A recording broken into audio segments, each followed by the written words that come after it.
Hold on a minute. How do I do this? Okay, hang on a second.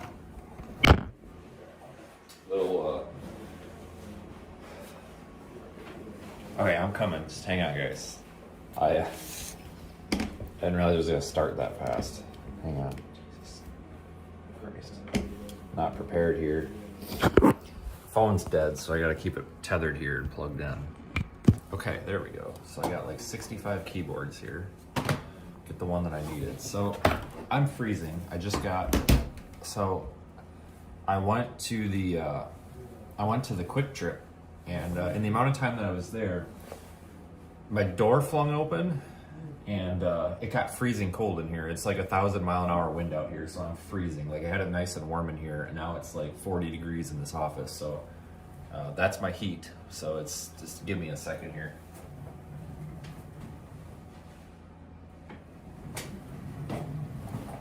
I apparently didn't shut the door all the way, and it flung open, and it froze me out. So, all right, yeah, we'll get to everything in a second, guys. I wanted to go do a live stream because we're in another crisis situation again. Let me get my chat pulled up, and then I gotta get you plugged in. It's been a long time since I've actually done this from the office. So, but I will tell you one thing that I've learned over the course of doing my job over several years is that if something's not going wrong, then something probably is wrong. And it makes sense when you think about it, because we do so many things, so many moving parts. If something's not broken or something's not wrong, then we're probably not doing something right. But I'm used to crisis situations.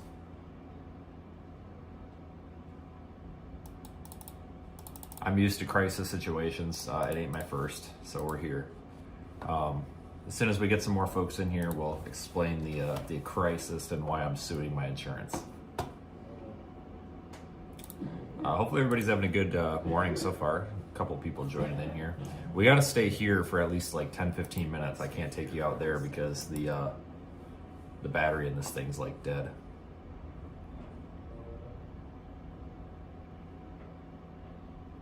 But no, it's true. So like when you're running a business like this, like the thing is when you run a small business and you are the business, I've found that it always seems like things are worse than they are, because when you have a larger company, like if you've got a vehicle issue, it's the mechanic's problem. If you've got an accounting issue, it's the accountant's problem. The accountant doesn't care about the vehicle issue. The vehicle guy doesn't care about the accountant's issue. So it always seems a lot better, but when you're running the business and you're doing everything, it's really difficult, because it makes everything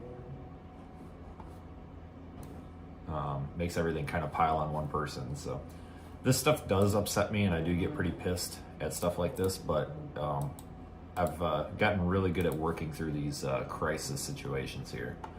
So good morning, everybody. I'm just starting to function here.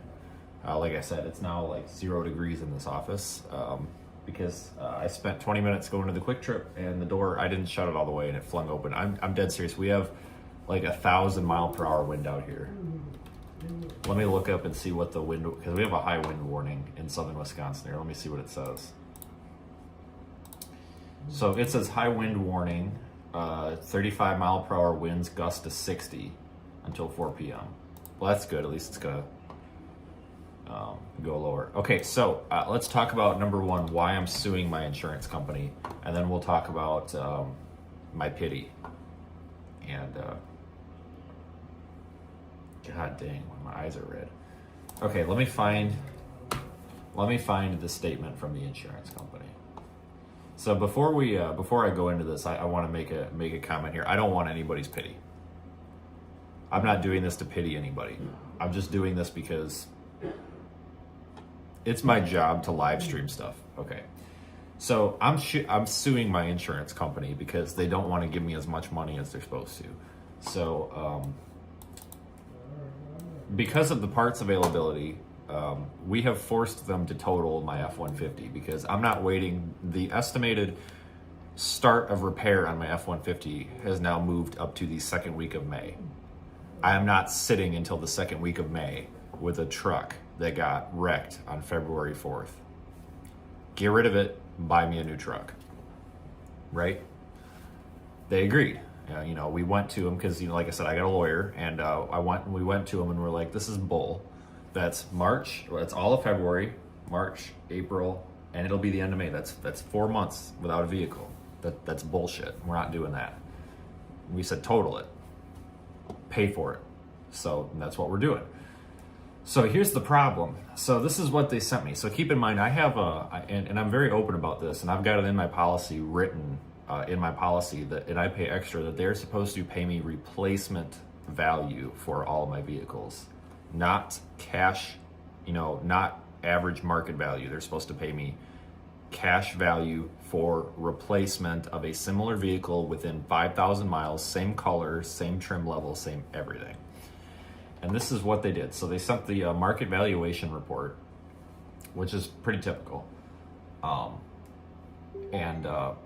Keep in mind, we're talking about a 2019 F-150 XLT Super Crew 4-wheel drive short box, for all you guys that care.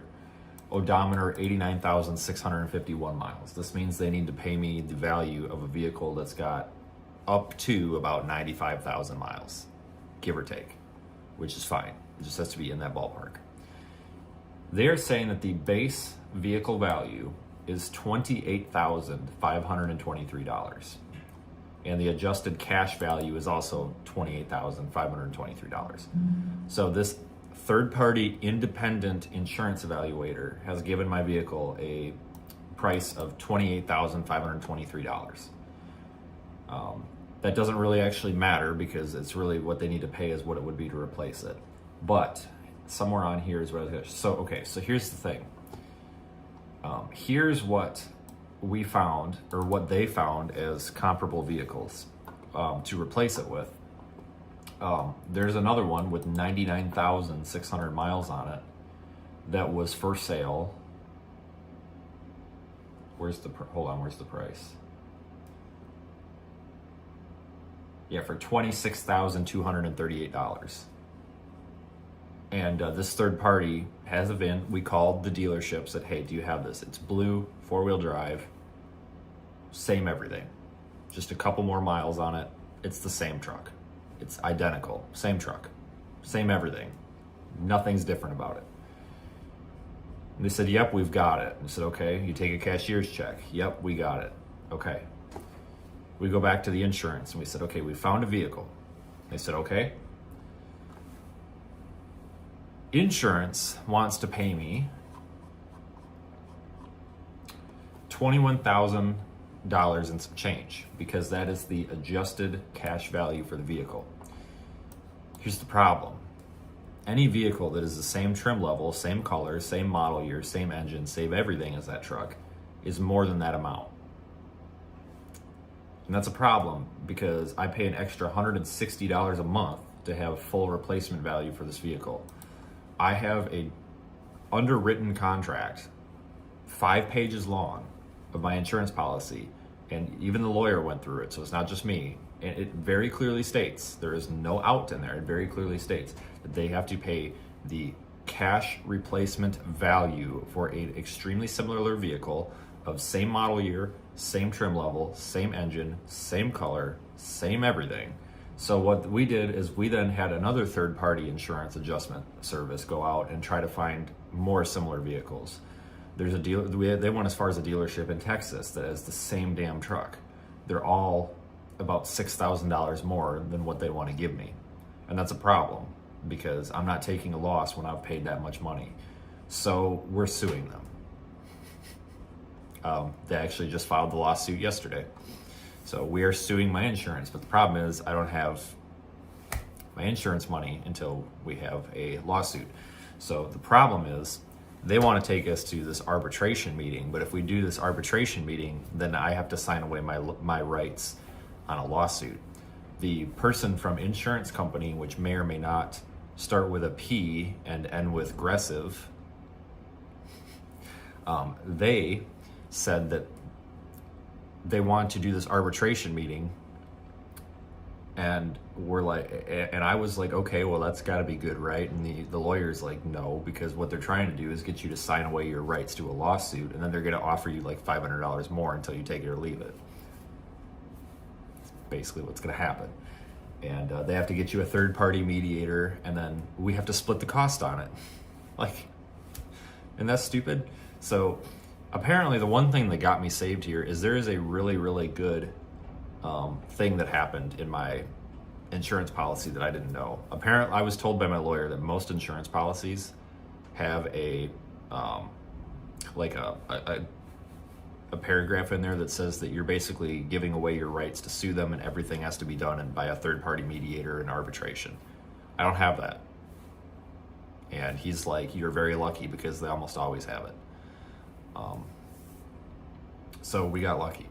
And I got a good lawyer, local, and he is not charging me any money until we get this settled. And once it's settled, the amount of money that he will charge is not going to be over $4,000. So I am not. So here's the thing: if we lose, I might be out $4,000, but we should not lose. And that was the reason that this law firm took it, because they're like, we're going to take this and not charge you any money up front.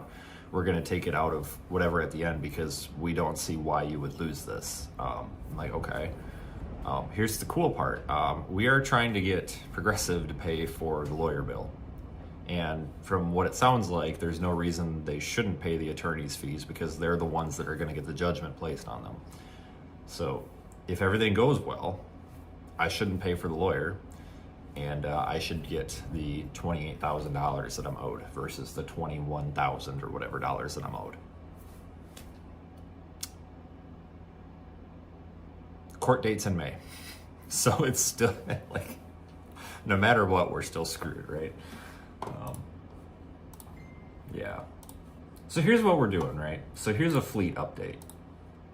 So yeah, I do not recommend insurance companies that start with the letter P and end with aggressive.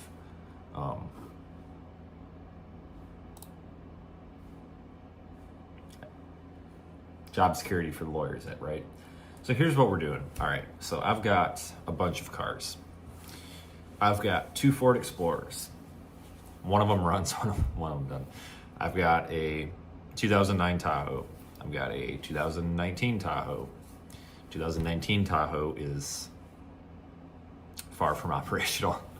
2009 Tahoe, yeah, works. Safe Light's on the way to replace that window. They actually should be here.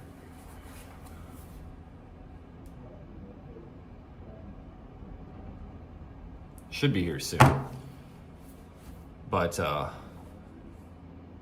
anyway, we're fixing to buy a car, and we're gonna kind of do that a little bit together here. So here's what I'm getting at. So I've got a little bit different outlook on this.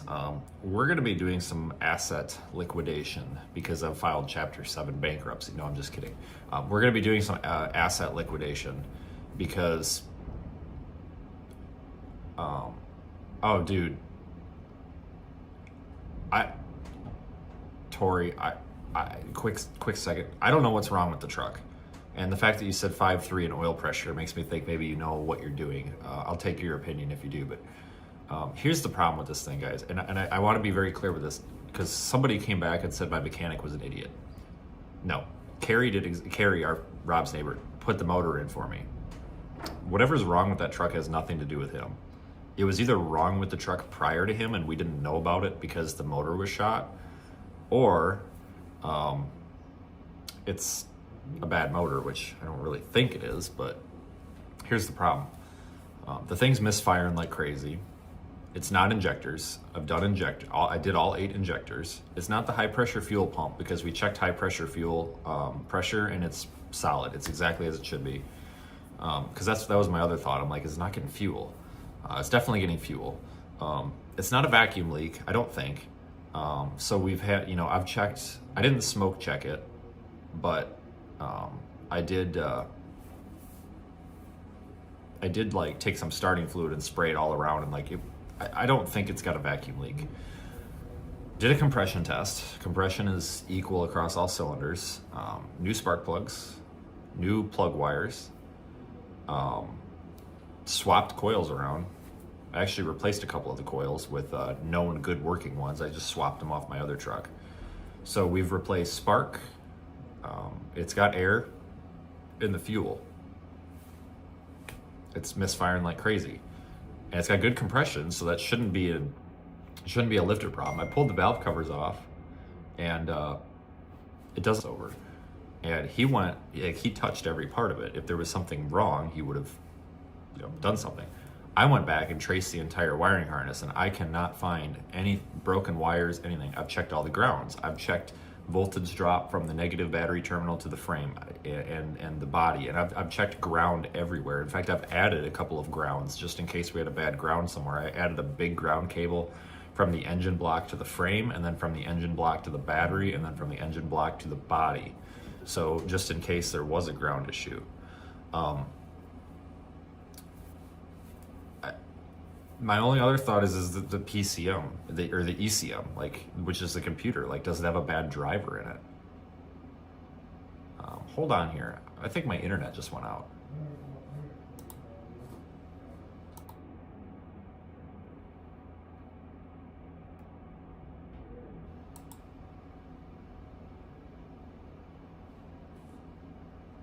Hold on, something's wrong. You guys still see me, right?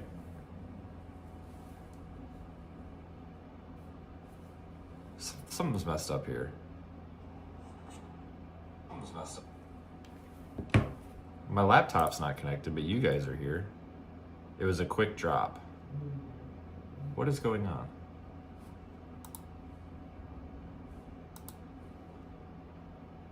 Hold on. Okay, well, I guess my internet just went out. That's cool. Great. Let me phone hotspot it. Hold on. Yeah, you guys are going through LTE right now. Let me switch my computer to my phone. So it's got everything it needs, and it's not running right. We don't know. I don't know what's wrong with it. So it's got to either, maybe we got a junk motor, and if so, I'm pretty upset because we're digging a hole. I can't keep.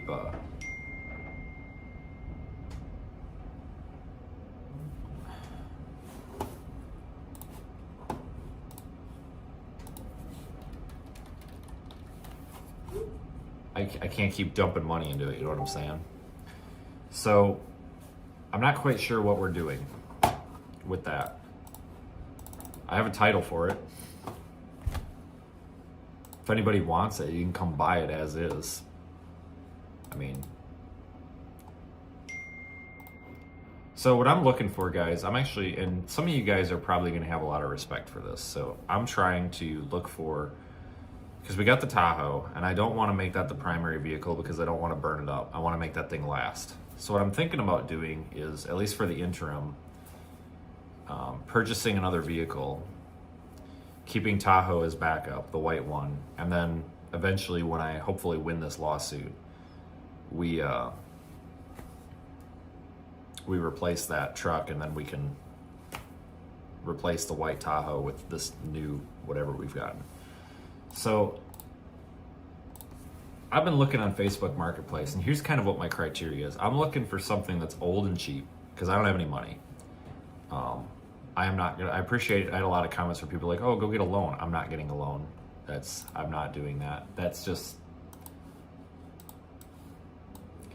the borrower is slave to the lender, and that's just I don't want to do that. So I'm looking for a vehicle that's. Did this disconnect again? No, we're good. I'm looking for a vehicle that's older. I'm looking for like 2000 or even older to a. I mean, realistically, anything modern. I'm thinking older Chevrolet before they went to the Ecotec motors, which is the direct injected 5.3s. So I'm thinking older. It has to be rust free. That's the thing, and that's hard to do up here, but there have been a few, but the problem is I haven't gotten to them fast enough. So I'll tell you a little bit about what I'm looking at on Facebook right now. Looking at on like Facebook Marketplace. My internet went out. So I'm sorry guys, I'm doing everything off my phone hotspot. I don't know if it's anything to do weather related because we got like 1,000-mile-an-hour wind out there or what's going on, but and now my damn phone hotspot's not working too well. I'm gonna go set it in the window. Oh, set it over there maybe. So I'm looking at a couple of different vehicles. I just missed out on one. I just missed out on a 2012, which is just before it's the year before they went to the stupid Gen 5 or whatever the hell they are, the Ecotech, the direct injected 5.3s. I just missed out on a GMC half-ton truck, Sierra. Just missed out on it. Pretty clean, rust-free, bald tires. That's why it was cheap. Well, not bald, but really low, but I have tires. And I just missed out on it. The guy wanted 7,000, and he was gonna take my 5,500 because he's sick of dealing with people on Facebook Marketplace. And then the guy ended up showing up, and he took it. Whatever, is what it is. There is and I'm looking at see. I'm trying to also find something. You know, we want something with character too, right? Like we want something that we can, you know, enjoy. So I found a 2003 Expedition that's really nice, 156,000 miles, which isn't a big deal. Rust free, interior's in good shape, heated and cooled seats, everything works. This guy's got $6,000 on it, but he says we'll entertain offers. I was gonna see if he'd take 5. And it's 2003, and it's got the 5.4 in it. Now, a lot of you guys don't like the 5.4s because they have the timing, the cam phaser issues. But this would be 1 year before they went to the 3 valves. This is a 2-valve 5.4. This is a really reliable 5.4. Sometimes they shoot spark plugs out the heads, but that's fixable. That's really easy to fix. It's probably already thrown them out of the heads if it's got that many miles on it, but those are really reliable trucks. The transmissions in them are fairly reliable. Those Ford 4-speeds are, as long as you keep them taken care of. I've had a lot of issues with the transfer cases though on those Fords of that generation. But again, that's just the transfer case. I mean, I can go get a transfer case rebuilt by the transmission shop in Janesville. I think it's like $800 if it's a problem later on. Take it out, have it rebuilt. It's not a big deal, or just get a new one. I mean, the transfer case, cheap, easy. Well, kind of a pain in the butt, but it's not terrible. The guy hasn't responded yet. I'm trying to get his attention because that right there might be the needle in the haystack. Also looking at, so I found a 2000 Ford Excursion, which is the best vehicle ever made. And it's diesel, which it's got the 7.3 in it, and he says, okay, 2000 Ford Excursion. No rust, rocker panels not rotted out, because that's what usually goes up here. If you have any questions, let me know. 5,000 or best offer. Now, I'm a little bit skeptical that something with a 7.3 motor in it is listed for $5,000. But then we go down and look at all the repair work that he's done to it. It's got 360,000 miles on it, but at 254,000 miles, 7.3 had a full reman done on it. Turbo pedestal, seals, head gaskets, exhaust manifolds, all the usual 7.3 oil leaks. So it looks like they didn't rebuild the motor, but it looks like they pulled the motor out and just resealed it, which is common. So the motor's good to go. Transmission was replaced at 289,000 with a used one that had 106,000 on it, have documentation. Those are good transmission, those heavy duty Ford 4-speeds, those Ford 4R100s or whatever they are. Those are good transmissions. We had them in all the ambulances. I never saw a single one fail, except for one that had other issues, but Those are good motors, and I know diesel is expensive, but here's the thing: I can keep a diesel truck running a lot longer than I keep a gas truck running. I mean, trust me, especially a 7.3, I can literally take that thing apart with my eyes closed, put it back together. I would love one of those, but he hasn't responded. And Excursions are worth a lot of money. That's a good trucks that they never should have stopped making. I found a 2005 Chevy half-ton. This guy wants $5,600, and it's let's see, clean, one-owner truck, 186,000 miles, clean title, no liens, no accidents, 6-liter V8. That's same as the 5.3s, a little bigger. 4-wheel drive. At 160,000 miles, I had the bed and tailgate replaced with one of the same color from Texas.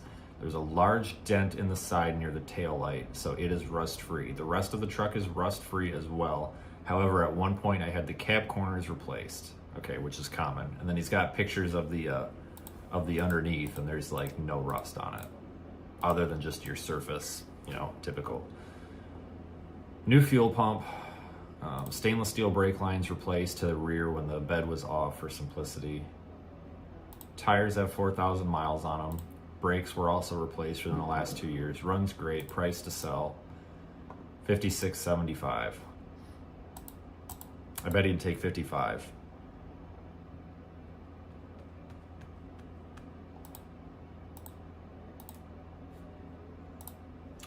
Except he says, I got 5 other people lined up to look at it. And I messaged back. I was like, come on, dude. Like, screw your 5 other people. I'll be there in 20 minutes. Like, screw them. They're telling you you're going to spend all day. You're going to spend all day trying to wrangle these people up, and half of them aren't going to show up. Just come on, man. But he wants to give these other 5 people, so that's going to be gone, which is too bad, because that's a good truck. Those older Chevys are good. You want the older ones because that's pre-GDI and it's the 4-speed transmission. Because I don't really have any money. I really don't. Everything's gone into Project Weather Eye. I'm freaking broke. So I'm trying to go cheap here. But here's the thing: like, I would much rather buy one of these slightly higher mile used older vehicles.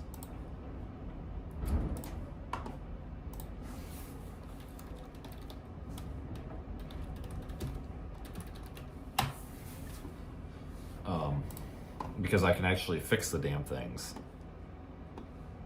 Yeah, you're right, it is a bidding war. It just sucks because if I actually had cash, I would offer him a little more and be like, hey, I'll give you an extra 5 if you just cough it up right now. See, I just found one here. Oh, here's one. What's up with this? Oh, shit. Found a 2008 Silverado, $5,500. Great truck, but needs work. Bearing noise. Well, when they say bearing noise, you never know what that means. It could be transmission for all you know. We're going to stay away from that. You don't want to buy someone else's problems. Found a Nissan Xterra, which is freaking awesome. Those things are awesome. They never die. I love those things.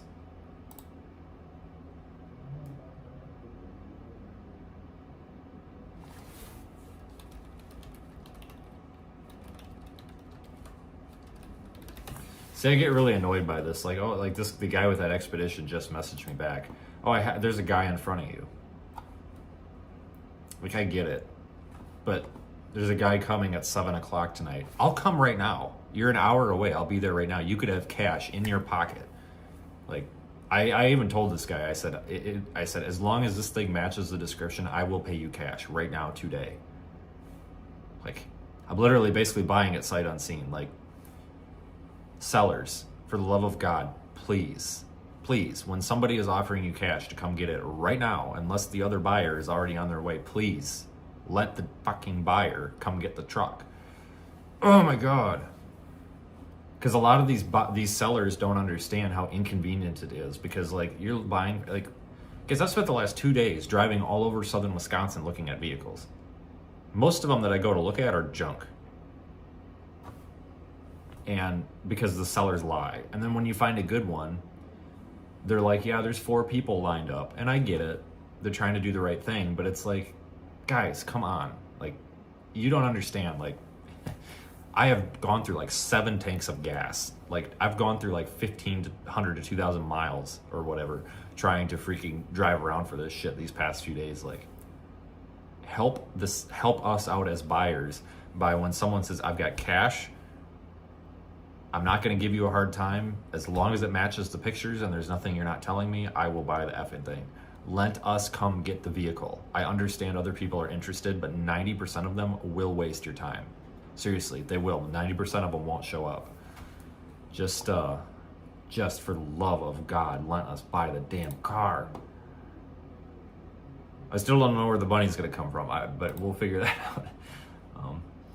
Here's a 2003 Yukon. See, I like old Yukons and Tahoes and stuff. That's all rusted out. It's hard to buy cars up here, guys. They're all rusted out and junky. A 2001 Jeep Cherokee. That would never die.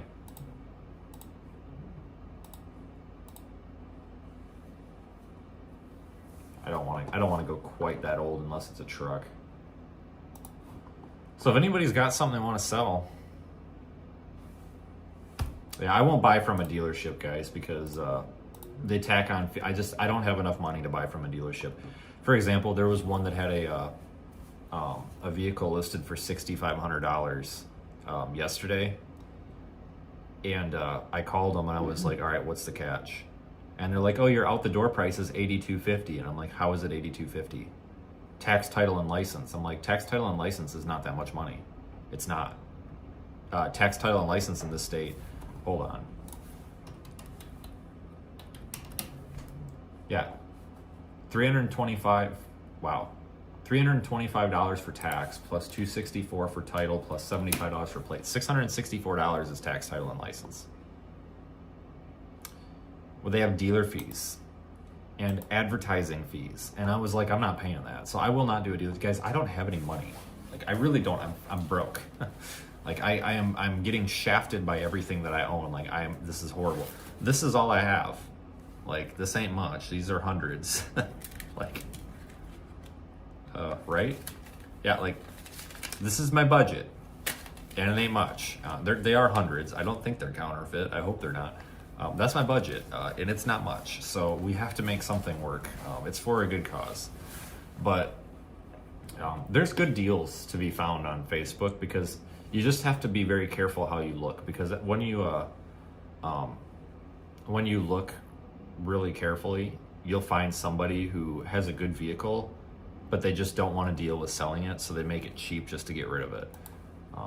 Unfortunately, they go fast. Here's an Excursion, 200,000 miles on it, which doesn't bother. Is it diesel? Oh shit, it's diesel too. Major drivetrain and steering components replaced in 2019. Transmission, transfer case, drive shaft. Front suspension, leaf springs, and ball joints replaced. In 2024, put an alternator, serpentine belt, and battery.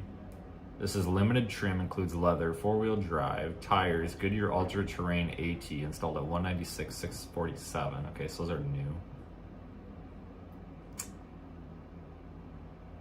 Driver's seat leather has cracks, cruise control doesn't work. All right, is this rusted out? Where's the rust? I bet the rocker panels are rusted out.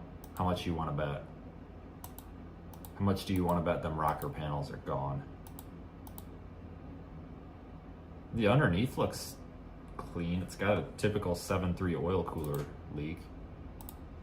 Oh god, the rocker panels are gone.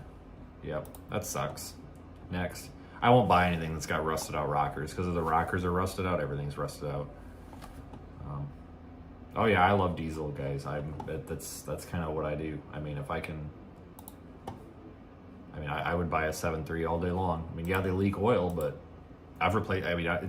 It's not that hard to fix the oil leaks. Turbo pedestal O-rings aren't that bad. The damn what is it, the oil cooler O-rings, that bolt-on oil cooler on the side, that's not bad to do. The oil pan really is a pain in the ass to do on those sometimes. But, is what it is. The dipstick tube leaks. Rear mains love to leak, but leaks are cheap to deal with. I'll take a leak over a motor. Do I want a 6.0? Sure. As long as nobody's blown it up yet. Usually if you, as long as you get your hands on those before somebody blows them up, because that's the problem. All these damn kids are buying these 6-liter F-250s and stuff, and then they're just blowing them up because they don't realize you got to delete the EGR and all that. Those are pretty. I honestly think those are actually pretty good engines once you do something to them. I've done a lot of studs, head studs, and a lot of EGR deletes on those. I actually like that motor. Just as long as it's kind of one of those things where it's like as long as you know what you're getting into. As long as you know what you're getting into. If you don't know what you're getting into, yeah. You want me to go buy a train? Okay, I'll go buy a train.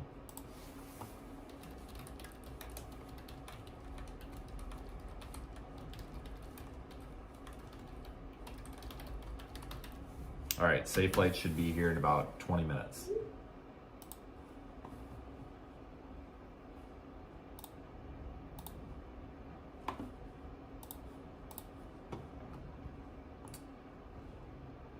Yeah, horse. Sure.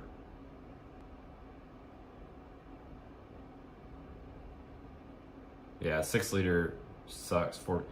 Yeah, but like as long as you do the studs and stuff before the, as long as you do studs before it overheats and warps that. I had to stud and delete a couple of ambulances, which was a pain in the ass because you got to pull the motor out totally. Like you can't pull the cab off. It's a van chassis, so you have to pull the motor out, and it was a pain in the ass. Like with a truck, you could just, unbolt the cab and take the cab off, and it's right there. But horses are more expensive than cars. You are not wrong. I mean, you ain't wrong. So anyway, if you would like to contribute to the vehicle fund, there is, I'm just kidding. There is a link at the top of the chat that takes you to 3 different payment methods for how you can send me money to buy a vehicle that's not a piece of shit. Or don't. I don't care, whichever. Well, I do care. I mean, people that do that, yes, I mean, we appreciate it, but I don't know. Here we go. 2009 Chevrolet 2500 extended cab, short bed. Where's the rust?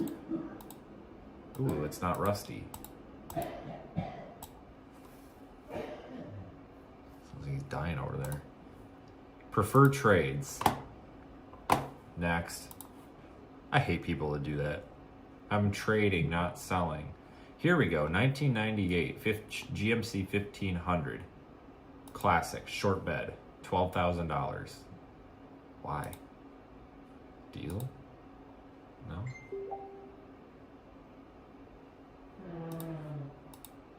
I don't know what's going on out there. Here we go. 2009 F-150 Super Crew Lariat 4-door 6.5. That is not a Super Crew. That is a Crew or whatever. 4x4, 5.4, gross. Everything works, very nice truck. Miles are higher, has been reliable. New tires from a 23 F-150. Oh, that's cool. Driver's seat is a little rough.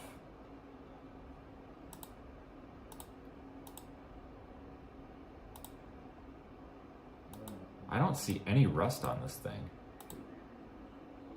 Is that aluminum? What year did they go to aluminum? Wasn't that 2015? What year did F-150 go aluminum body? It's S-Croc. 2015. Okay. No, that's definitely not. The fact that it's a 5.4 does scare me a little bit with that amount of miles on it. Hey, I'm really interested in this. Any repair history on it?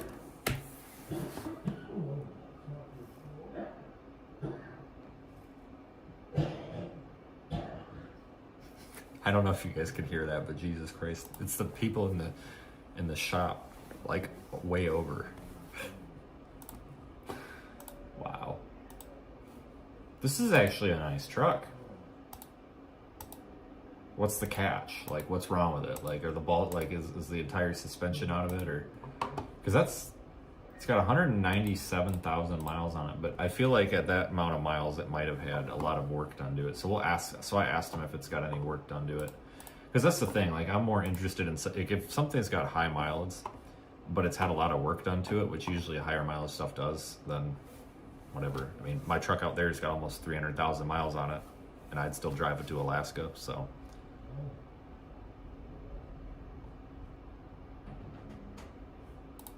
It's not rusty either.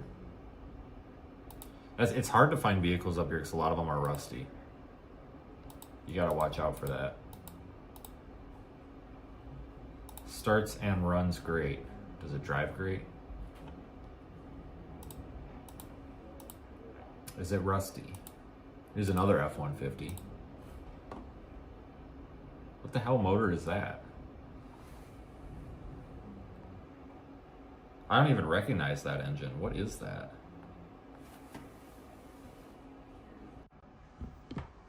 What engine is that? It's not Eco. Is that the 5-liter? It don't look like the 5-liter. Or is it?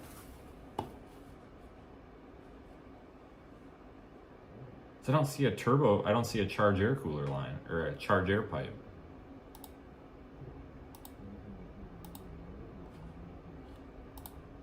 It's got to be the 5.0, but that don't look like a 5.0 intake.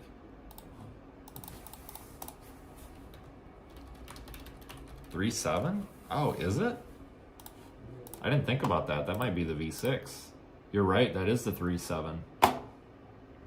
Good catch. Good catch. That is the 3.7. That's the V6. Good catch on that. I forgot about that. I'm used to seeing it turn the other way. 3.7's a good motor.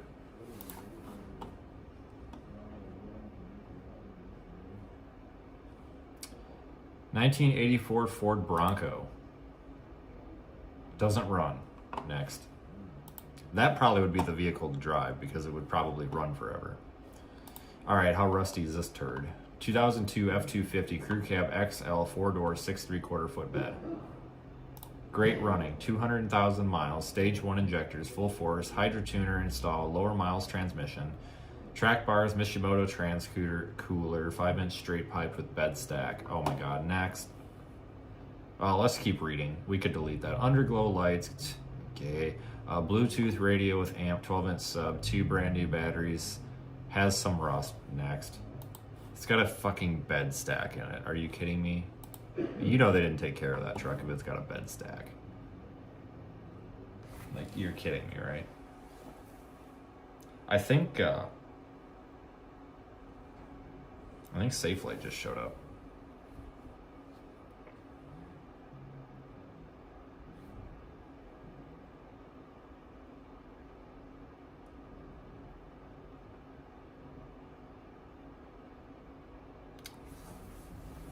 Hold on.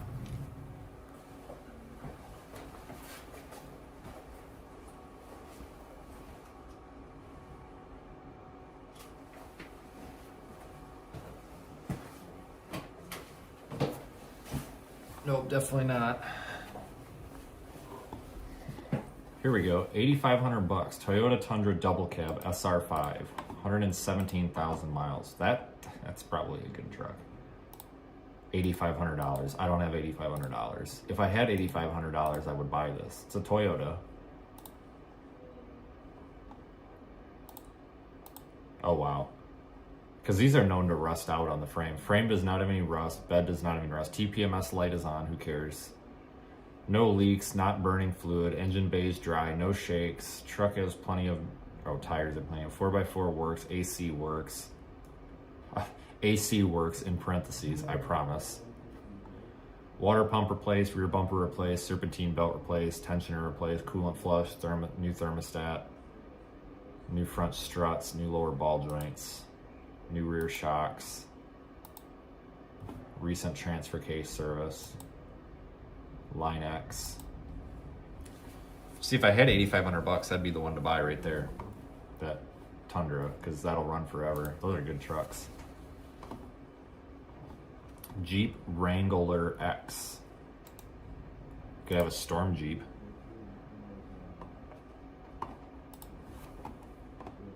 Rusted to pieces. Pass. 2013 Chevrolet 2500 HD extended cab short bed. All right, what's wrong with this piece of junk? I wish there was a filter on Facebook Marketplace where it literally where you can select something and there's like AI, where it says something like this is a piece of junk, like just filtered junk. Sleeveless Joe is a Ford Master Tech, which means you make less because you are fixing warranty and other mess ups that. Yes, that is correct. That is very correct.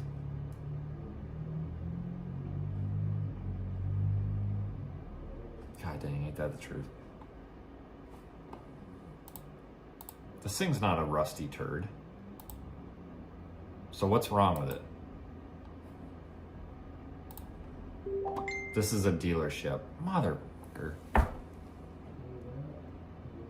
Come on. 4x2. Oh no, 4x4. 6. Oh, it's a 6.6 Duramax. Oh. Check engine light codes are in picture. P2459. What the hell is P2459? I don't know anything about Duramax. DPF regen. Oh my god, this has a fuck no. P1089. Fuel rail pressure performance during. Oh my god, no. This thing's a turd. P205B. What's that, a turbo code? Reductant tank temperature circuit A. What the fuck is reductant tank temperature? What the fuck is reductant tank? Like, what the hell you put in reductant tank temperature? What the hell's a reductant tank? Is that the DEF? I've never had anybody call it that. Reductant tank temperature sensor. What? DEF tank? People call it that? I've done. Guys, I went through UTI's diesel tech program and I'd never heard it called a reductant tech. Reductant tank. What the, are you serious? So, okay, so basically this thing's got DEF or regen issues. So this junk. Pass. Friggin' EPA. 2007 Yukon Denali. Yukon is a Tahoe. I would love a Tahoe, another Tahoe of that age. It's called reductant, and I don't know how I've never, I mean, I'm sure I've seen it, but I've never picked up on it. Rust bucket. Oh wait, no it's not. There's a 12-pack of Busch Light in the back of it. I believe it needs a new motor. Next. I believe it needs a new motor or worse. Well, I don't think it gets much worse than a new motor. I mean, what the frick? Oh my god. I've never heard it called reductant. I mean, I've probably seen it, but like the Apollo or whatever the hell it is scan tool that I've always had, it always just said particulate. It said particulate fluid tank or something. I don't know, whatever.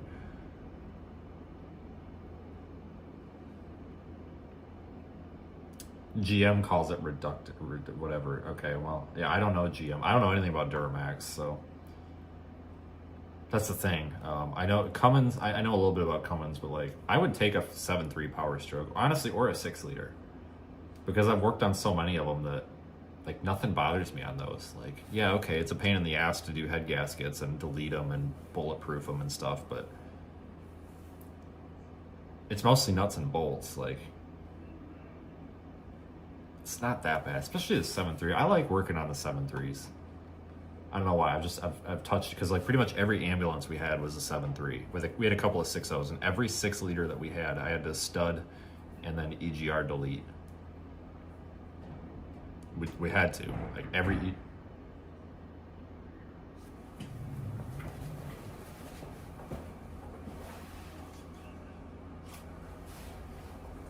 I don't know if that was all. Every one we had to EGR delete because the EGR coolers were crossing the oil and the coolant.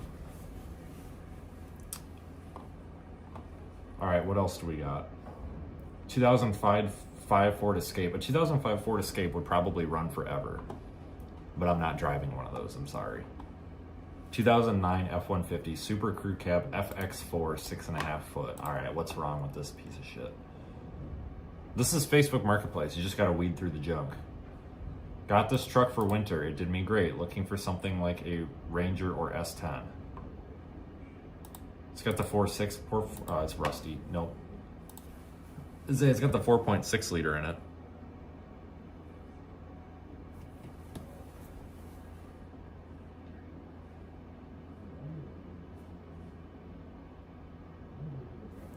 Hold up.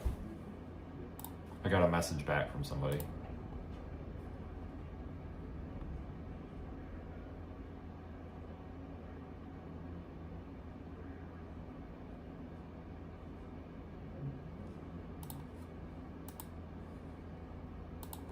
What? The hell did Daniel just... What? Why not? What the fuck? I don't know.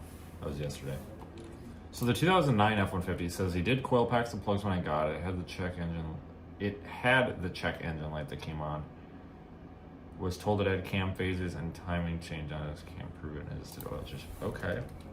Cool. Do you by chance have the VIN? I can run it on Carfax. See how it looks. Would be available today, this afternoon.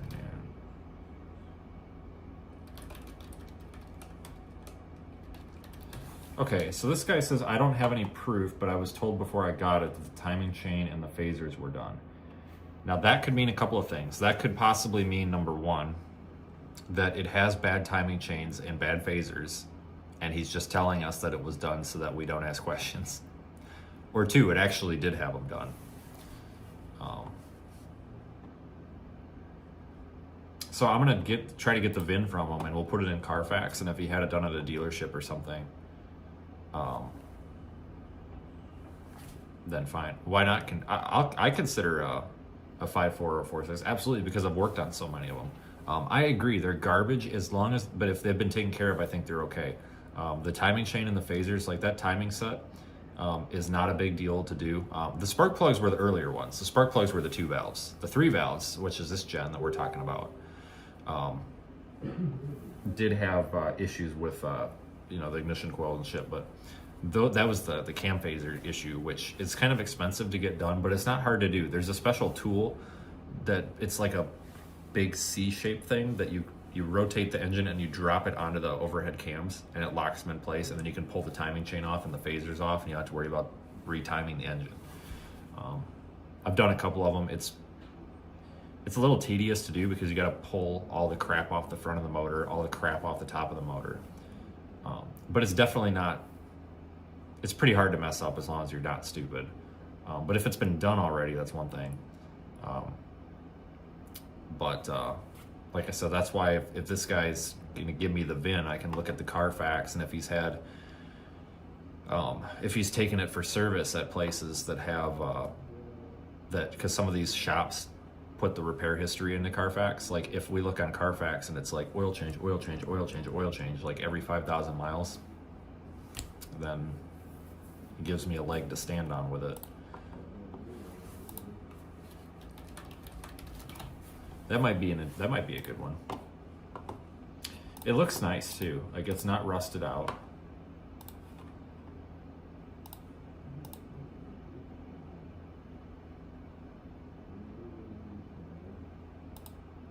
At least I don't think so. Facebook really compresses the photos, but it doesn't look rusted out. Like I don't see rust on it at all. Which kind of makes sense too, because it's a 2-owner. It's one of the nicer ones, leather, a little more expensive. So typically the kind of person that would buy something like this is probably more likely to take care of it.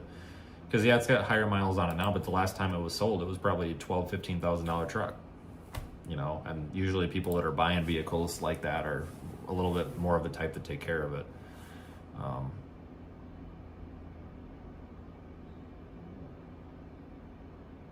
Yeah, I actually like those like 2008 to 2012 or whatever Fords. I know the 2012, the first year of the 5 liter. I know you got to stay away from that. Maybe it was 2011 because I had one of those, and they always burnt the exhaust valves on the driver's side rear. They would burn up those exhaust valves, and I don't know why. And like I had one of them, and just got rid of it.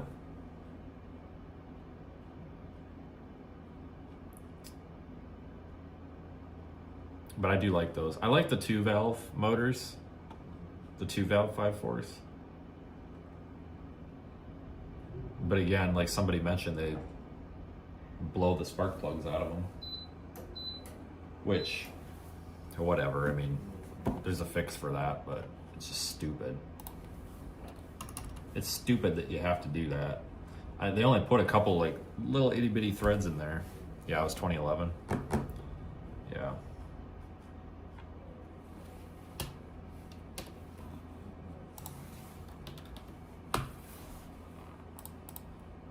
Yeah, I don't know, guys. Here we go. Oh, that's a single cab. It's really tough to buy cars up here. Like I said, everything gets rusted out so bad up here. And not everything, but people don't wash their cars and it turns into a mess. 2009 1500 extended cab. What's wrong with it? It don't look bad. Oh, it's bad. It's bad. It's rusty all the hell. The box is rusted out. It's gone. 2001 Toyota Tundra. Oh, heck yes. Let's look at this. That's a dinosaur, but it'll run till 2040 probably. Oh my god, dude, it's clean. I don't know anything about these, but I just know that they're good. Wow. That's a nice truck.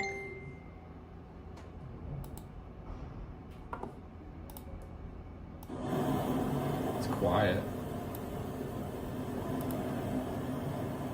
Arizona truck until rear wheel drive. God damn it. God dang it. Freaking Humpty Dumpty ass rear wheel drive. Who wants a rear wheel drive pickup? You get stuck on wet grass. Like, how embarrassing. Hey, can I get a tow because I'm stuck in my lawn? All right, let me run a Carfax on this F-150. He just gave me the VIN. That's another thing too. Some of these people, if they won't give you the VIN, that's a red flag. Because they're like, oh, for security reasons. What security reasons? It's the VIN. It's the vehicle. Like, there's no, like, give me the VIN. Like, if I'm gonna come by your vehicle, give me the VIN. So I can run my Carfax on it.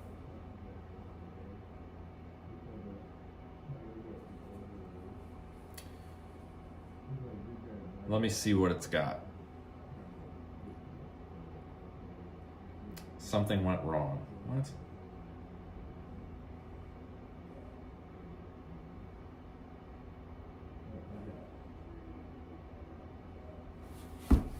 This is ridiculous. Fucking Carfax is down. Are you kidding me? Why?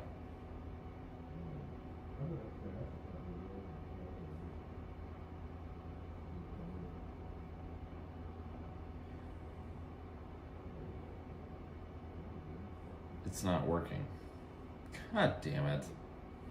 Well, let me do it by plate. I think the guy's got his license plate visible.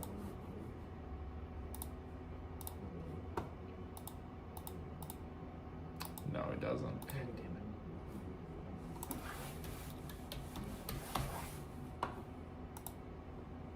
Let me type in this VIN.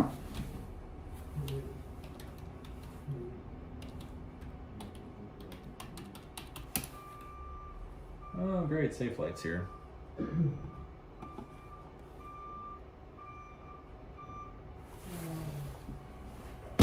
Great, Safe Light's here. All right, let me get them figured out.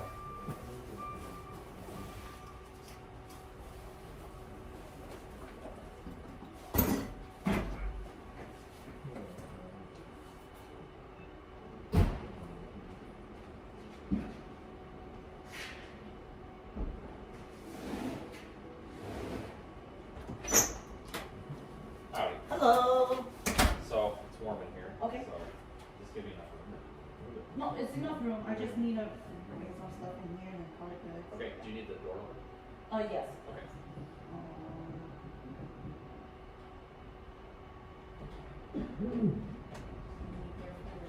Yeah, you're good.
So they're getting that ready.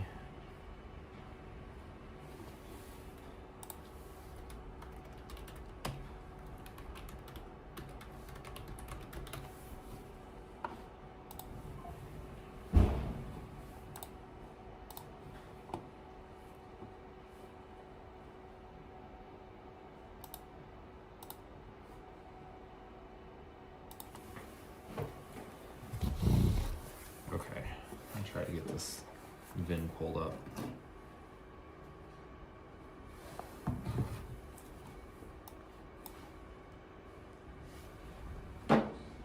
Internet's really bad here.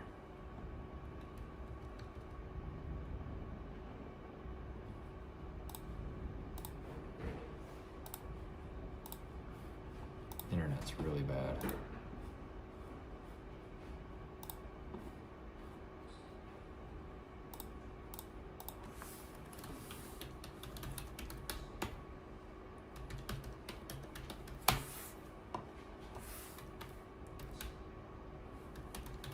I do a friggin' CAPTCHA here. RESSEAR.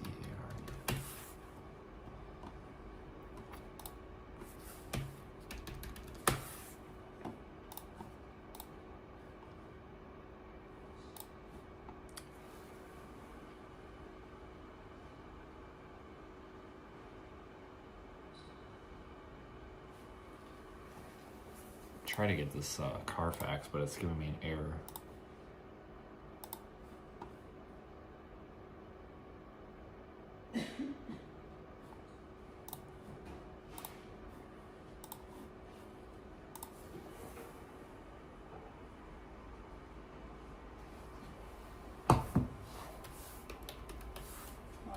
Where's the button to open the garage? I am the button. Oh, okay. And it's a pain in the ass too. Oh, okay. It's freaking heavy, and the springs I think are. Oh no, that's not good.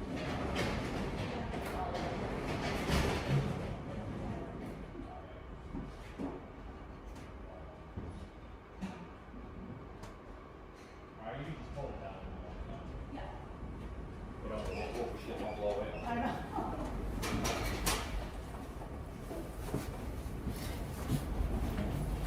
Alright.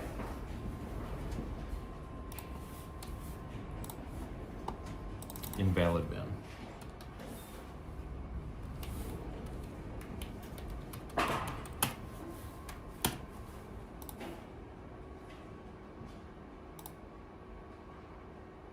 Alright, so we're getting the Carfax now. Okay, here it goes. It worked.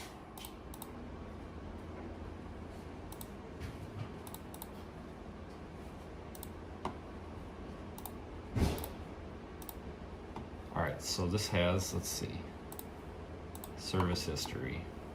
Got a lot of service history. Maybe not.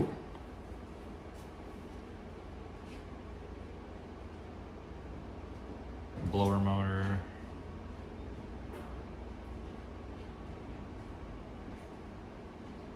Yeah, it's had timing chain replaced, so that would be the phasers and all that.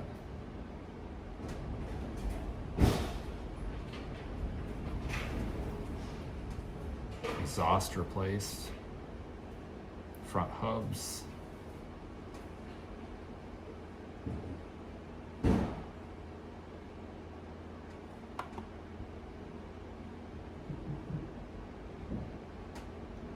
Yeah, this is probably a good one.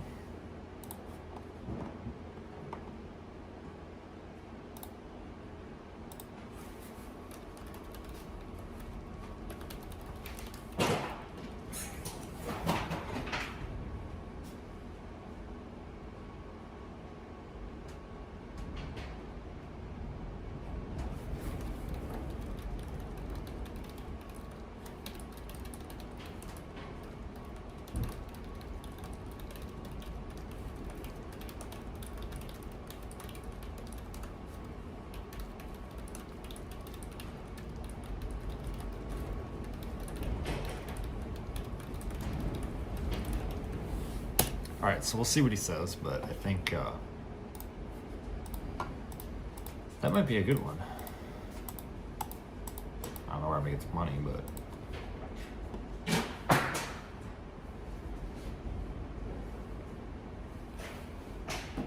all right, so we'll see what comes up with that one. We'll see what he says.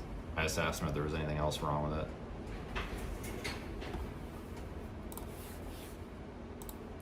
Carfax checks out, so it looks like there's not really any issues on that. There's decent service history. It looks like the phasers were done on it, so somebody's calling me, I think.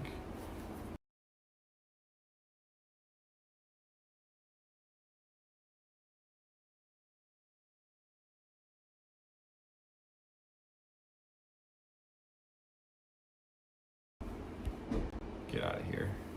Stupid phone call.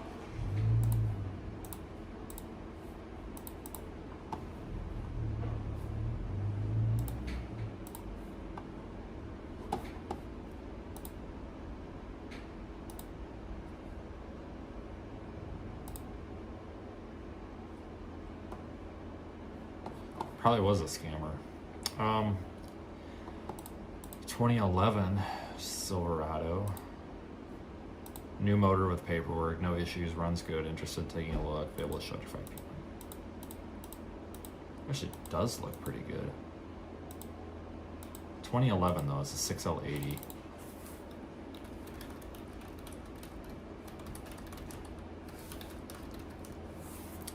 Alright, so I'll ask him if it's a reman motor or if it's rebuilt. Sometimes when they say new motor, it's a junkyard motor with like a bunch of miles on it.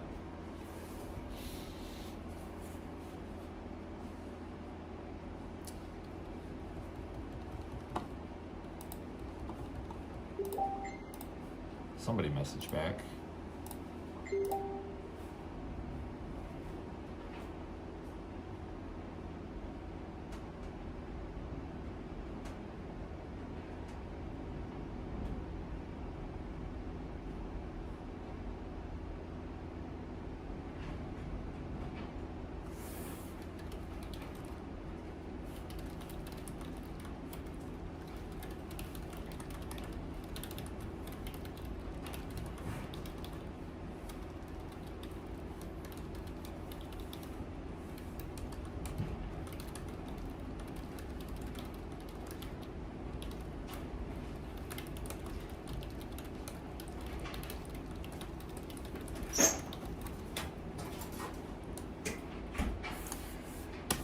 All right, so this guy said the only other so this guy seems pretty decent. He says the only other issue that I can think of is the tires are a little bit loud, and they're Transforce ATs, which are known to be loud tires. Says the tires are a little loud, but hopefully he's not masking a bearing noise, but you'd have to check it out. But those are known to be loud tires, so that might be why.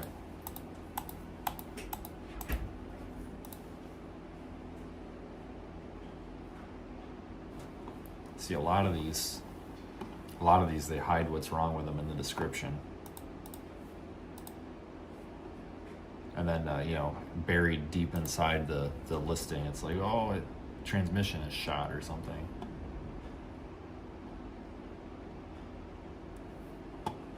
And then they don't tell you that.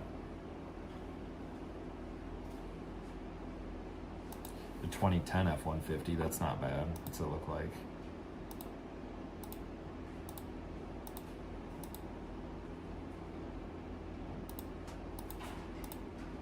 No, it's rusted out. Rusted out. 2000 GMC Yukon, that would be the preferred year. Is it rusted out? I can't tell because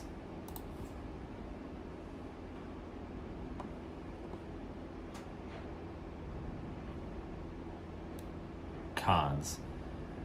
Steering is loose, has stains, has rust. Okay, junk.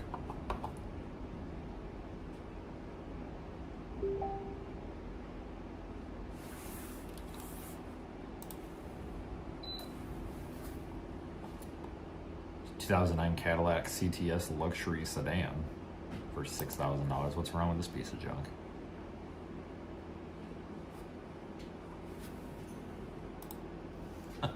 No title. What?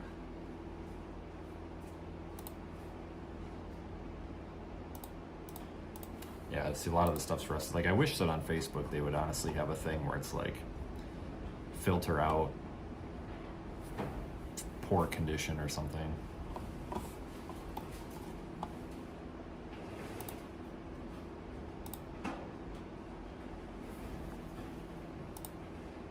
Facebook's not letting me filter right now for some reason. And I think internet's working. I don't know why I can't connect to it. Hold on, let me try something here.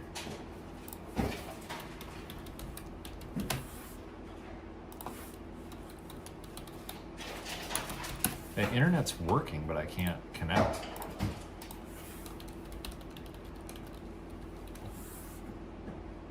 Even the router is kicking me. Yeah, it says internet connected, online duration 46 minutes. There it goes. So I don't know what's going on with the internet because it's working. I think. Yeah, it's working.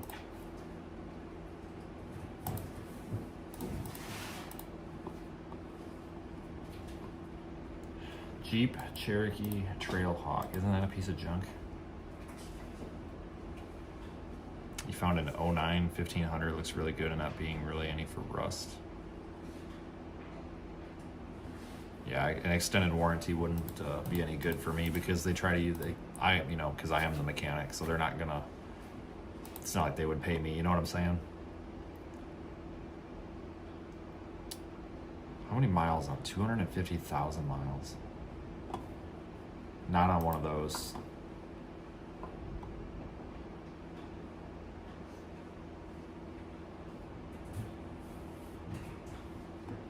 Used Jeeps are a problem. Used anything is a problem these days. Anything newer. Especially those newer Jeeps.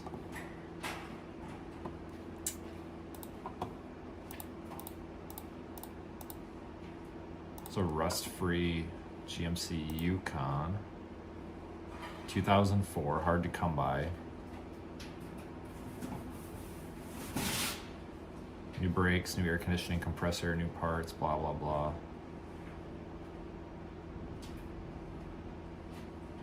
Two-wheel drive. Are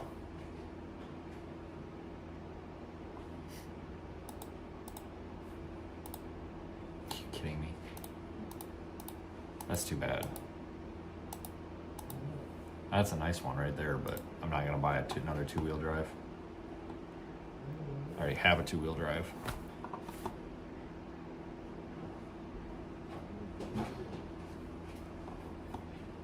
Question. Yeah. I don't know if you want to take a look at this before I get started. Your defroster for your, that connects to the defroster, the cable. Okay. This one has two. Okay. The one you have is one. Okay. It's up to you. It's your call. Doesn't matter. Better than what's in there, which is nothing, so I'll take it. It's fine. Just take it, it's fine, It's okay. fine. I actually don't think the defroster even works on the back. Oh, okay. So, I just wanna make sure because, it is the right glass size. yeah. It's just that you have only one that's connected to this, but this one has two, so it don't matter then? Yeah. Okay, I just wanna make Whatever. sure before I we guess- get started. I so- guess pick one. Yeah, whatever. It's fine. Okay, sounds good. Yep.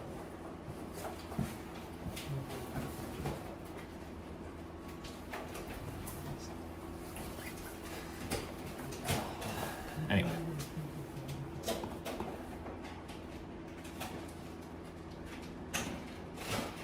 I need a smart car. Yeah, I'll pass that. Yeah, I appreciate the comments about the dealerships, guys, but I can't, guys. This is the budget. Like, I can't do dealership. I really can't. I just can't. I don't have that much money. Wish I could, but I can't. Lots of people suggesting the dealership. I just can't. So what's wrong with this one? Oh, this is the one with the V6 that we messaged and they haven't gotten back to me yet. Of course not. 2001 F-150. What's wrong with it?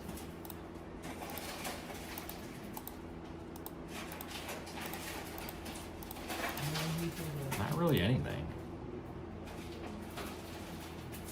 It has soft spots in the bed. That's a problem.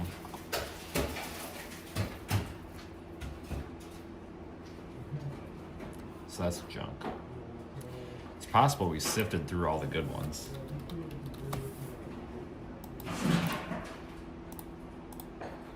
Maybe we looked through all the good ones because like every hour there's new ones on here.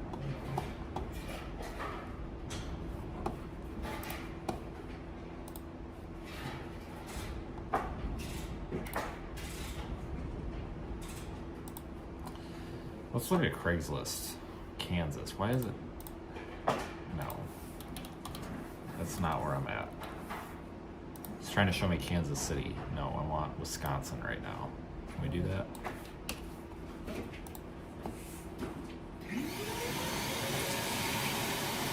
For sale, cars and trucks. Owner, not dealer. As images. What do we got? Drive. Four-wheel drive.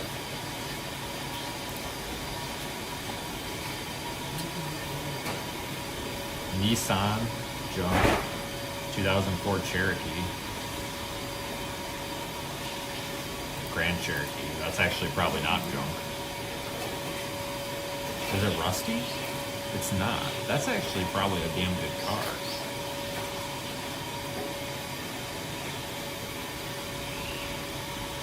That's actually really nice. What's wrong with it?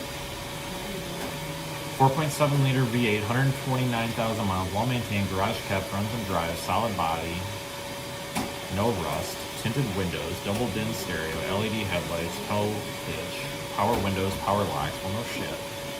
Fully working heat, fully working air, new brakes, new tires, current on emissions.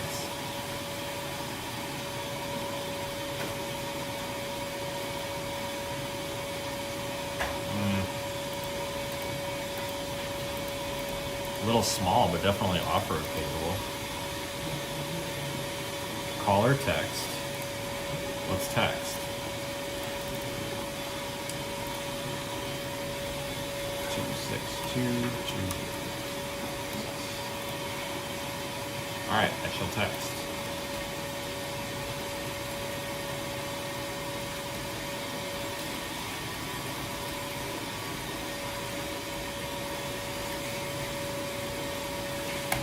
Alright, well that actually might be a candidate.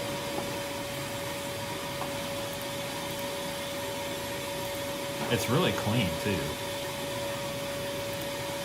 And the guy says he's got the Carfax available. I hope it's not a dealer. Guy wants $4,900 for it. Those are actually really good cars. Those older Grand Cherokees.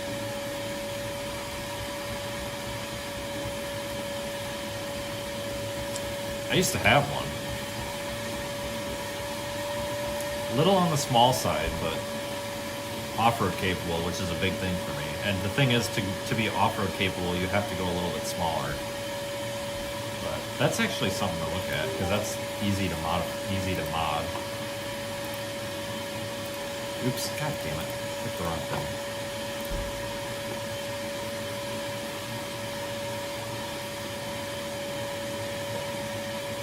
It's rusty on the back door. That's something else, never mind. Pass.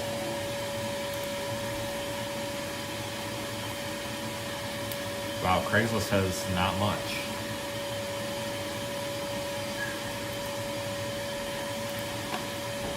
I just don't think people are using Craigslist anymore. I think everybody's gone to Facebook Marketplace. I don't know, what do you guys think? Here's an Expedition.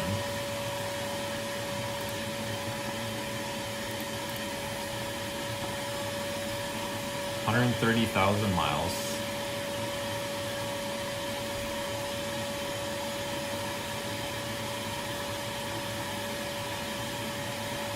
Tow package.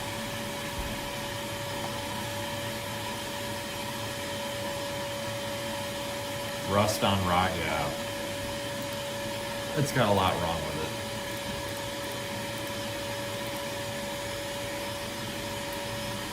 Got a 2011 Sierra Mechanic Special. What's wrong with it? Cab corners, rockers, replaced. Has a rear main seat. Rear main, I'm not dealing with it.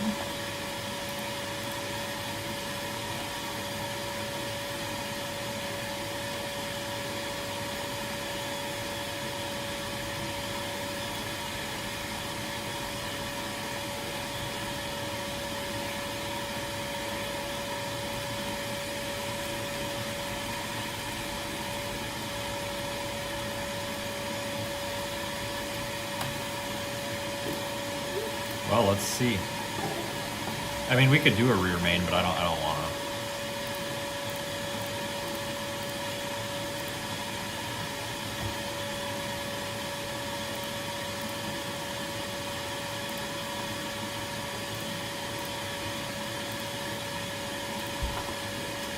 Yeah, there's not a lot on Craigslist, which is really kind of surprising, but I think it's all marketplace now. Everything on Craigslist is kind of shot.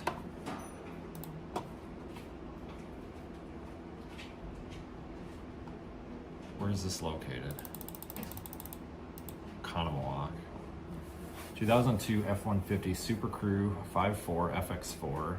4.6. That's the good one. Yeah, I'm not financing a car, guys. I appreciate it, but like I just like a lot of these dealerships and stuff that are being suggested. No, I literally have like a budget of this much. I can't do it. I can't do it. Good suggestions, but you know, you go buy from a dealership and you're talking too much money. I don't have it.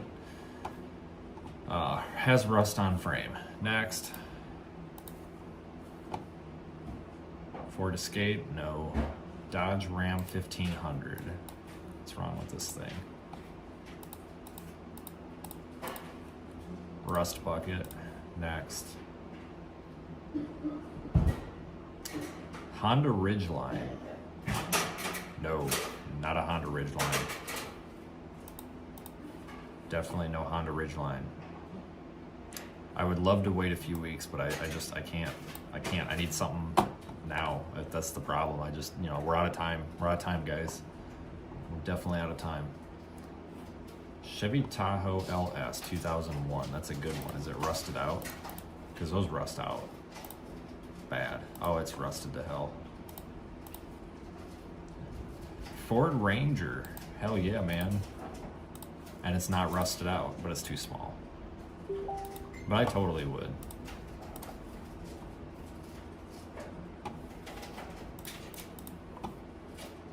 Cadillac Escalade, pass. Jeep Liberty, no. Honda Pilot, no. Dodge Journey, no. Chevy Equinox, no. Silverado, that's a single cab.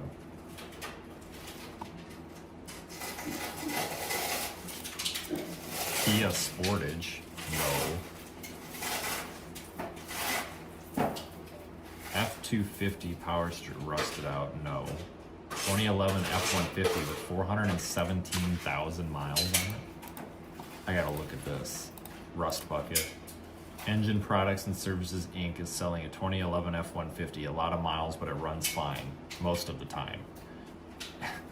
We just put a new fuel pump in and it runs a little better now. What kind of an ad is that? $1,600. I mean,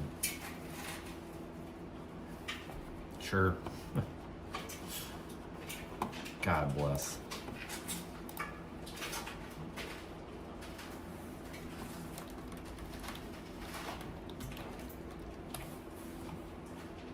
All right, let's see if anybody's gotten back to us.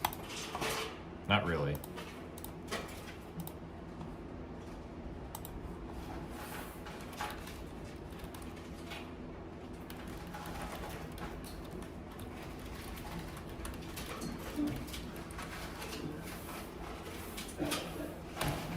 It's Nissan Xterra I'm interested, potentially. Maybe. 2005 Toyota Tundra. Here's another one. Is this a lot of these are rear wheel drive for some reason. Yeah, it's rear wheel drive.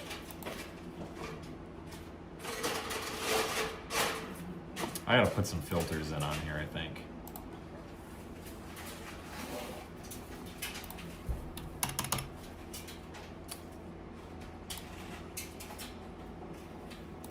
Yeah, we gotta add some filters.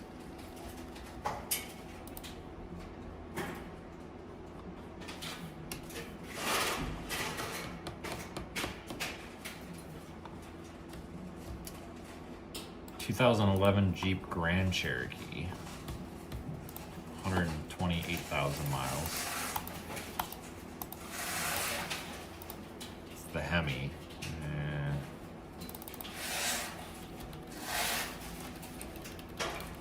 I don't know about that. Not a big fan of the 5.7. Not a big fan. 1999 Chevy Tahoe, but it's rusted out.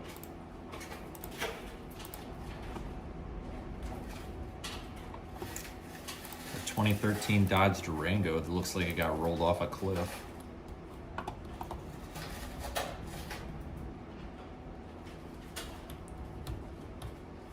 (2011) Chevy 2500 extended cab with service bed. Okay, how rusted out is this? It's not.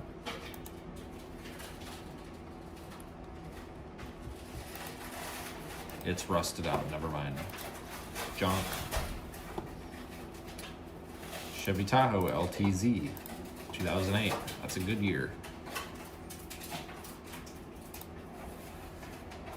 New transmission installed, blah, yeah, typical. New front end, control arms, ball joints, rack and pinion tie rods, all four struts. Newer brakes, blah, blah, blah. New plugs, new power steering pump, belt tensioner. Yeah, that's all common shit. It's rusted to hell. Stop letting your cars rust out. Gotta wash your car.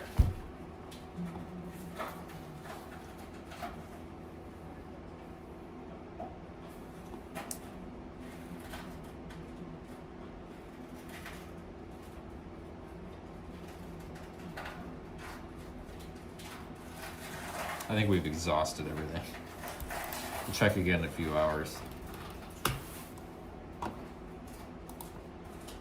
Maybe.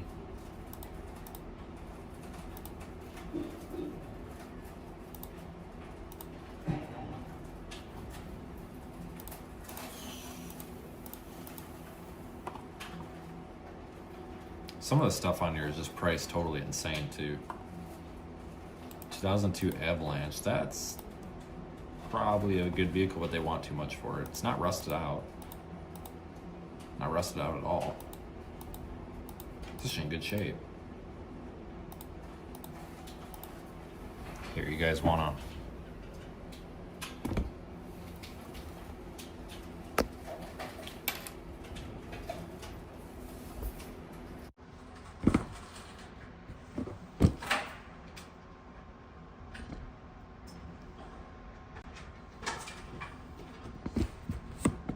You guys wanna see? Hold on.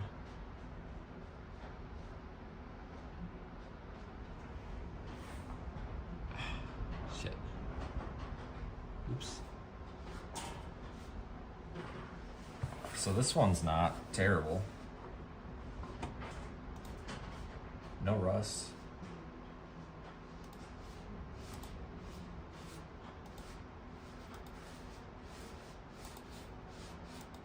It's clean.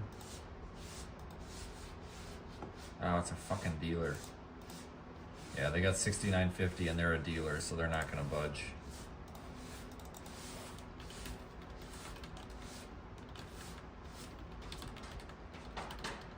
We'll ask them anyway.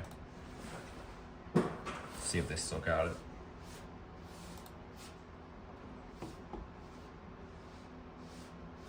You never know.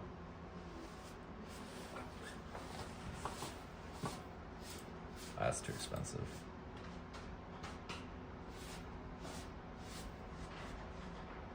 Wonder if this is rusted out.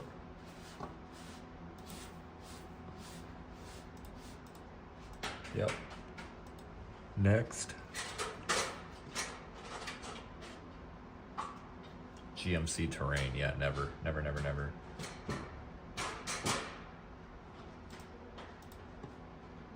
Something's wrong with this one, if I remember right.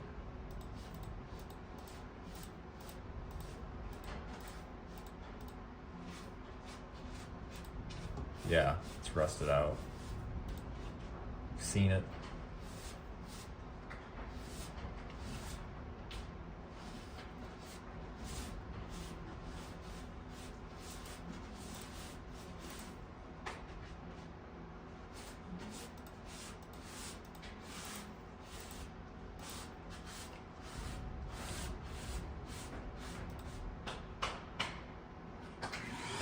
The exhaust is chopped off. Wow, that's nice.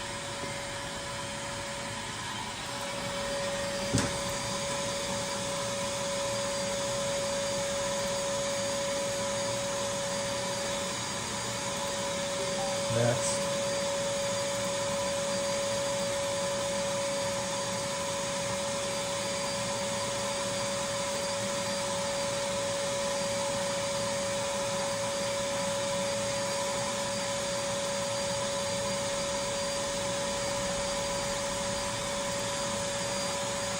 Yeah, just click and look, constantly. Junk.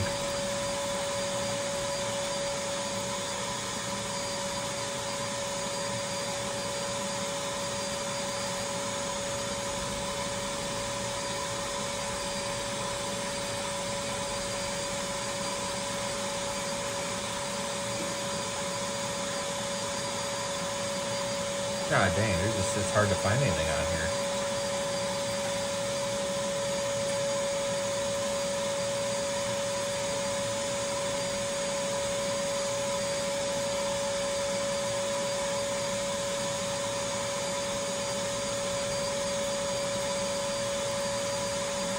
Bright orange F-250 or F-150 rust. It's all rusty. That's too bad. 2011 Pathfinder, those actually aren't bad. Basically Xterra.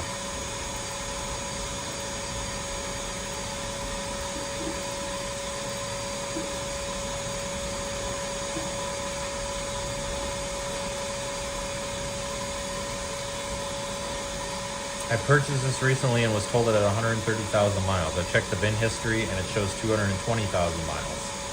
Gauge cluster was swapped at some point. All right, I'm not touching that with a 10-foot pole because if they did that, who knows what else they did with it. You know, if somebody's willing to do that, they might have botched something else up.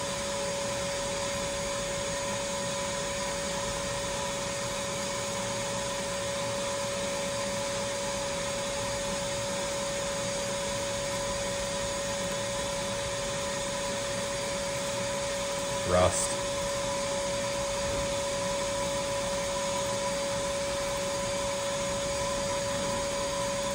Rust.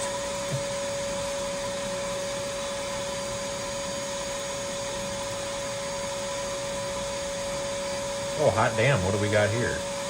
1993 Chevy or GMC 1500. Whoa.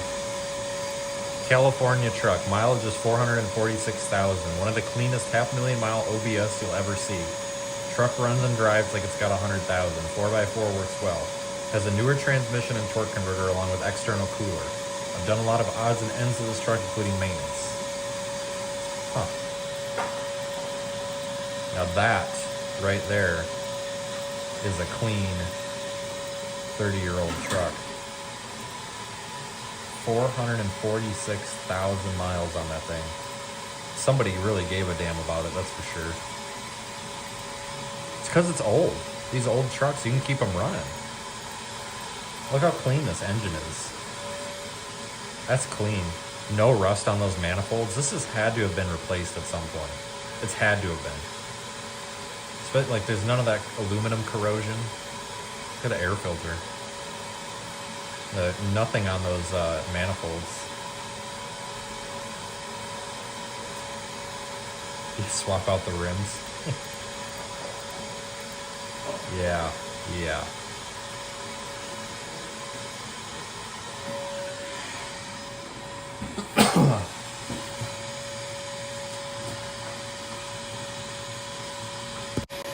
So, I don't know. I'll tell you what, that's a good one.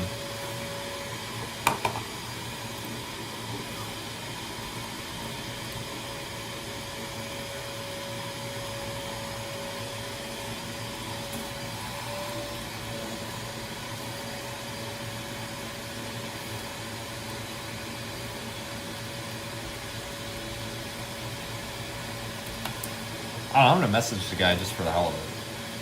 I just want to know about, like, I want to know about this truck now. That's 446,000 miles on a 1993. It's had a transmission, looks like it's had a motor. Like, I need to know the story on this. That's pretty incredible. I love those old truck styles like that. Those are the ones you can keep running, you know. I gotta know about that. I want to know if it's BS or what.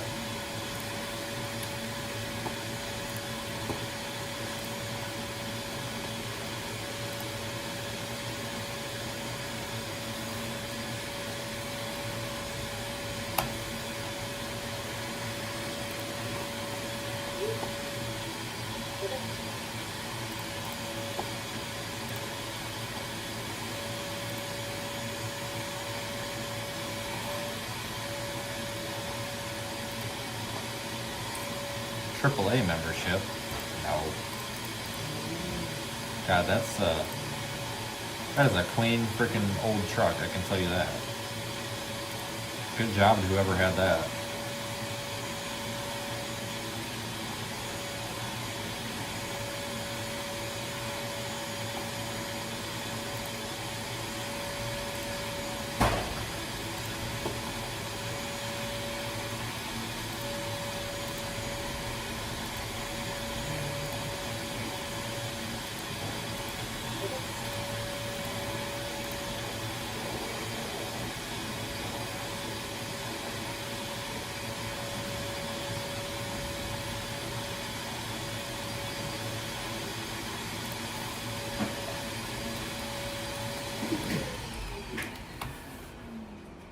Doing not bad, Amanda, thanks.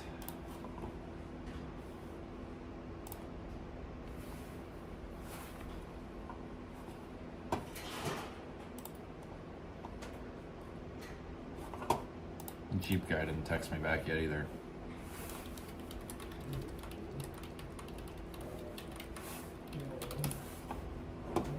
Go figure.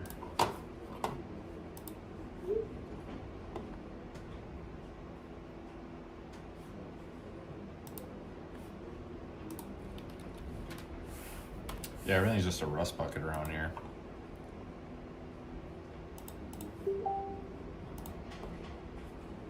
Nathan. Who the hell's Nathan? Why did he message me? Okay, so here's the deal with this truck. Shock, sway bar links, upgraded Dorman 4x4 actuator, AC compressor, transmission, all clear lights, all fluid change, cap, rotor upgraded, which is the Spark. Upgraded trans cooler. I'm sure I'm missing any. It's power steering pump. There it is. It needs a power steering pump, which isn't a big deal, and a pinion seal, but I don't want to deal with that. Probably worth it, but I don't want to deal with it. There's always more. So annoying. Just put that in the ad, you know?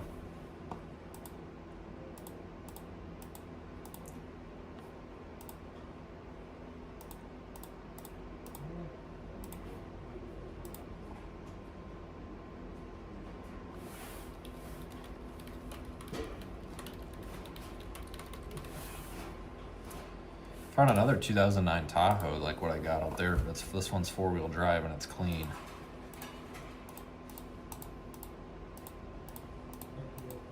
They got 6,500. I wonder if I could get them down to 5.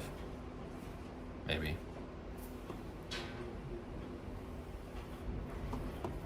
Probably not. So they're really not worth a whole lot, to be honest with you. I know, because I have one.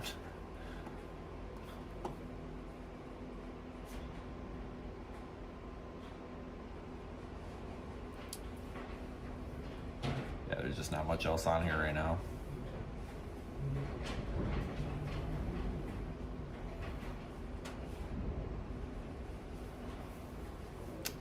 That 09 F-150 keeps popping back up with a bunch of miles on it, but I don't know. That one might be one to go look at. Guy seems decent.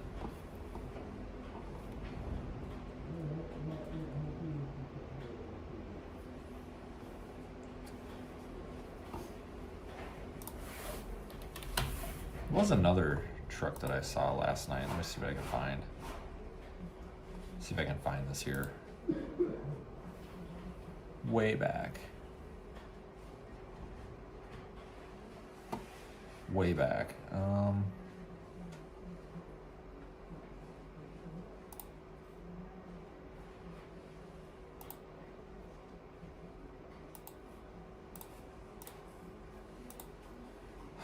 Where is it?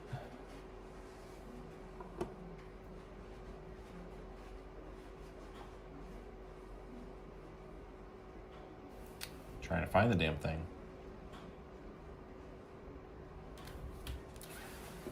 Maybe they took it off.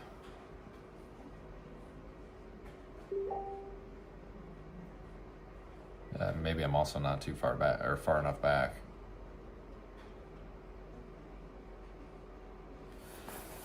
Dang it.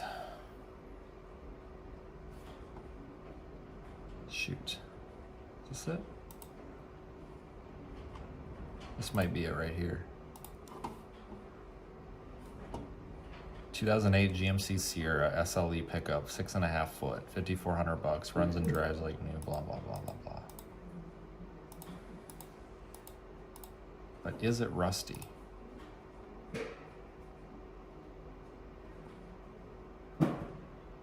Has TPMS light on, nobody cares.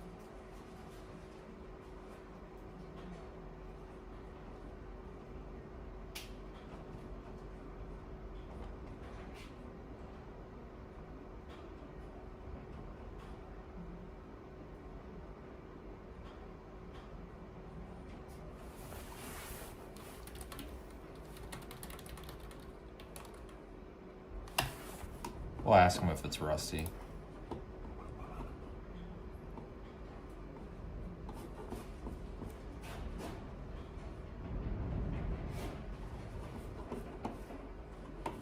This is a decent one. It's a ways away though. It's down there by Aurora. That's a good truck though because it's 2008, so it's going to be a 4-speed, and then it's also going to be the old 5.3, the non-direct injected one, which is the good one. That's a good year. It was 09 and 2010 when they started doing those 6L80s. At least in those. Some of them started coming in, I think, 2007 though.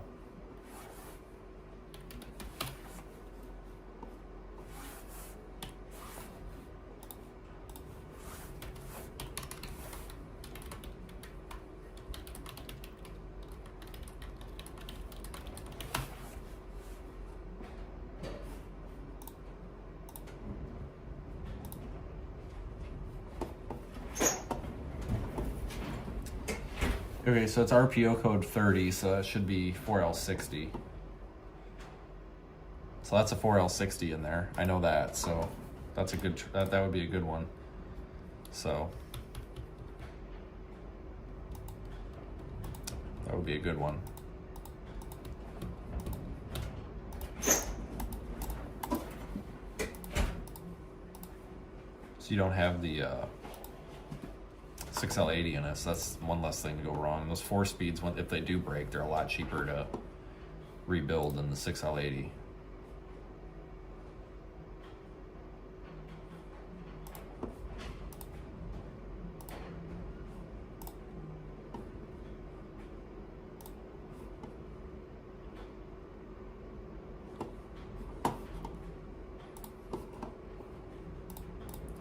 All right, let me text this guy. 630.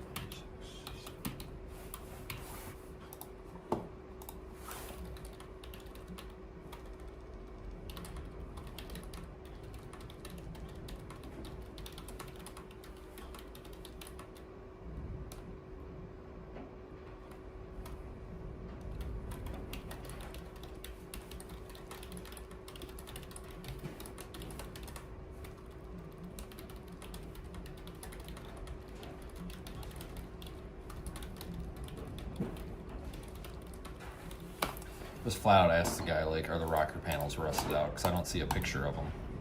Oh wait, no, there's a picture of them. They're not rusted out. Yeah, I don't think they're rusted out at all.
Yeah, we'll ask on that one.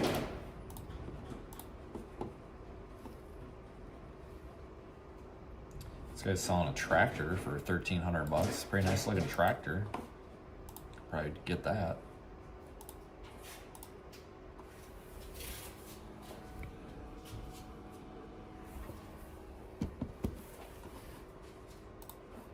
Pretty good one too.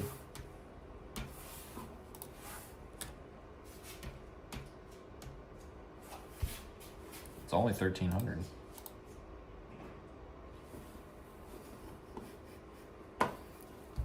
Why not?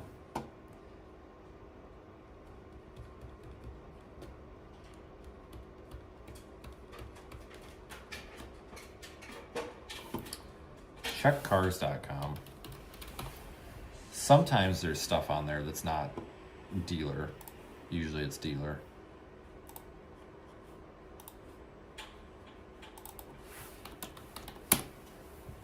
Doesn't hurt to look anyway. All right, what do we got? And just sort of search by low to high, because usually there's not much on there for anything under 12 grand.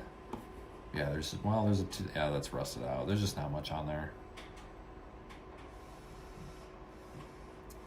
It's hard to find crap that's not rusted out up here. 1998 Dodge Ram, but is it rusty? It almost, yeah, it's pretty rusty. Well, yeah, it's pretty rusty.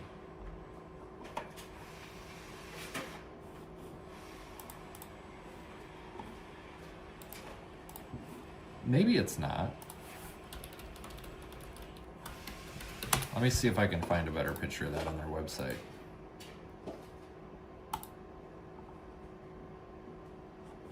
Let me see here.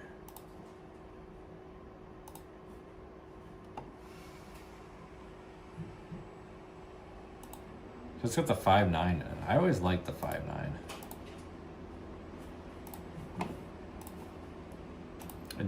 I just can't tell in the pictures here. It's 4 doors. See, I hate when they take bad pictures too.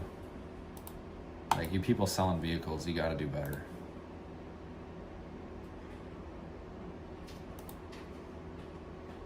It doesn't look like it, but looking at the Carfax now, not really seeing anything.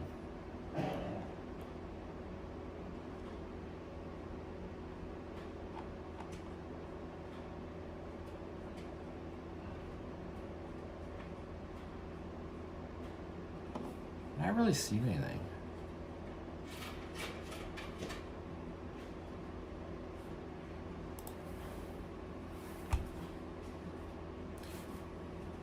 Might call them and ask them if it's junk.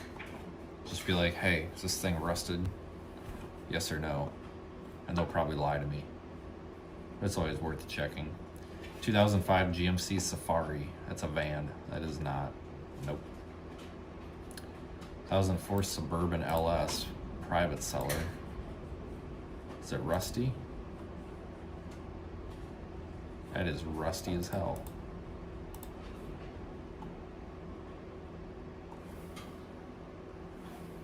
Very rusty. Wow.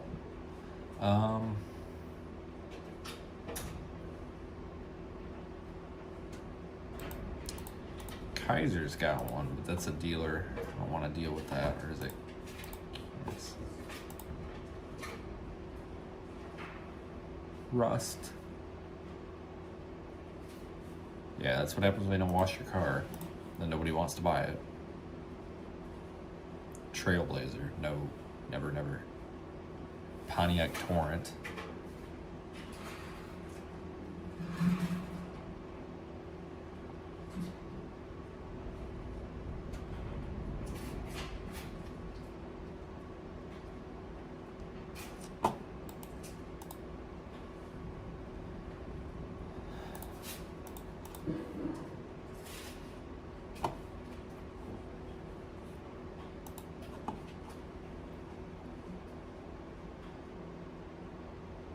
'13 Explorer. Ugh.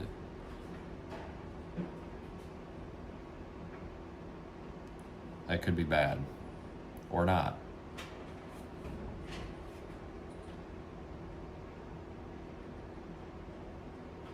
I wonder if it's got a Carfax.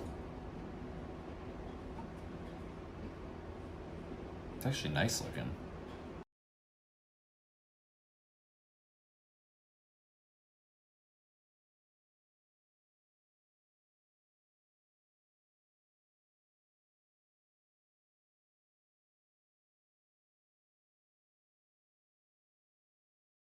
I'm not answering the phone. I don't do that.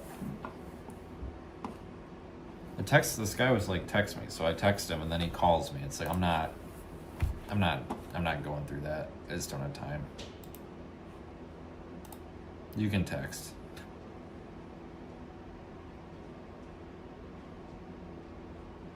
2008 Suzuki XL7. I don't know what that is, but it sounds terrible.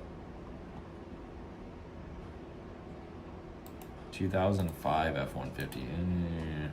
Rust bucket. Rust bucket.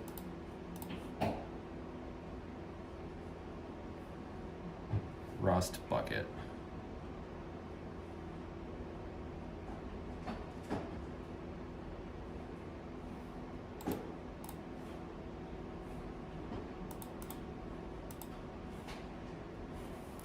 Yeah, it's just cars.com does not have anything.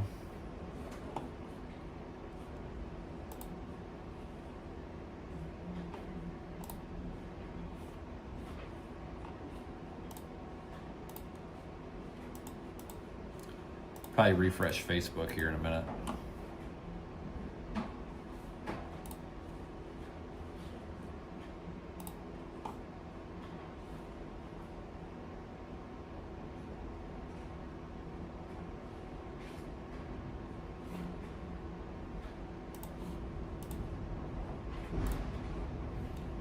Yeah, it is so windy out there.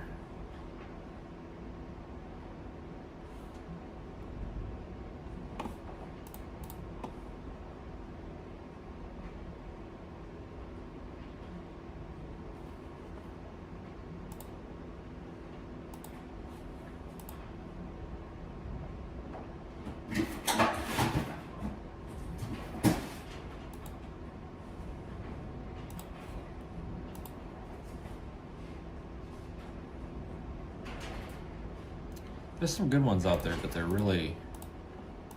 definitely out of the price range.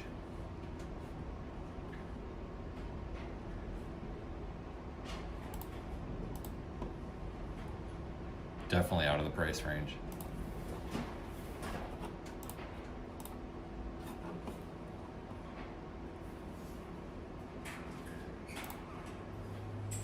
Yeah, I'm not buying a Suzuki. You kidding me?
Trying to pay for this window.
Somebody messaged back.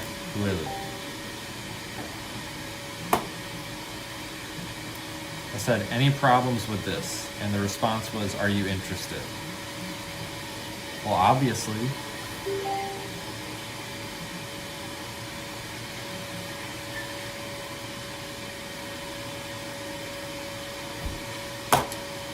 I said, any surprises with it? And he says, nope, the only surprise would be it comes with a 12-month, 15,000-mile warranty. Shut up. You are totally a dealer, and I don't want to deal with you. Fuck out of here. I hate when these dealers pose as private sellers. Hate it. Like, get out of here. Like, this isn't for dealers. Get out of here.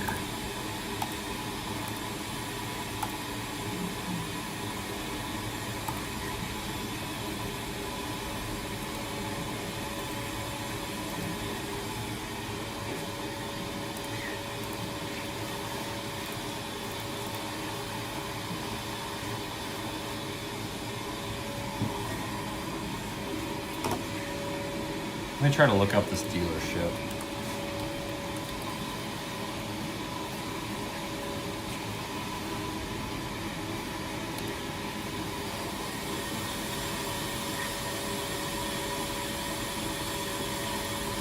They're highly rated. See if we can find pictures of it.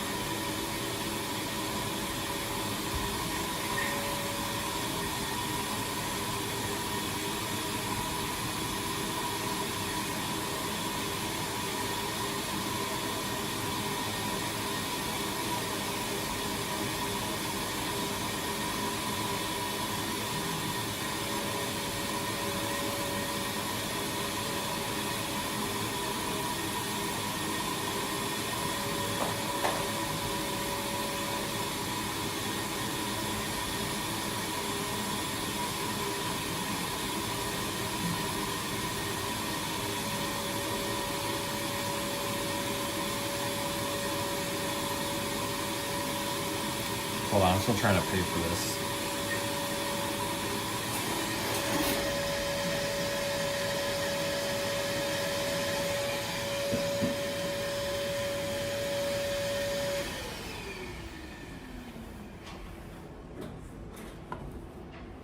All right, what do we got here?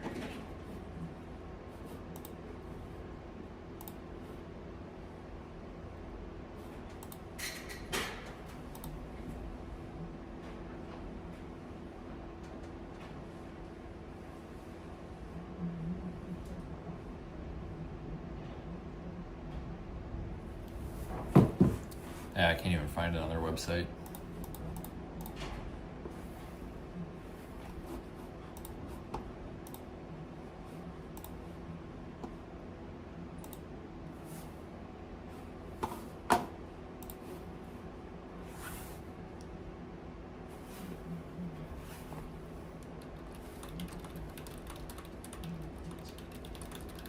All right, all done. All right, it's got my card on there, so are you able to like just charge it or? Your card's in the system? Yeah, Okay, let me reset my. I just added it.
$20.93 is the last four digit of your card? Yep. Okay.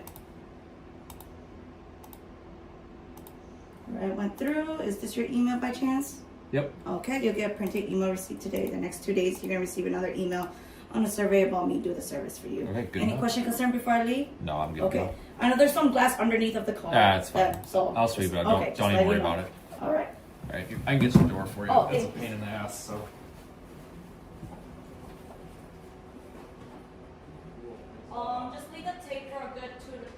3 hours before you decide to take that off. Yeah, just don't want the glass to shift. So yeah. And no car wash plan 24/48 hours.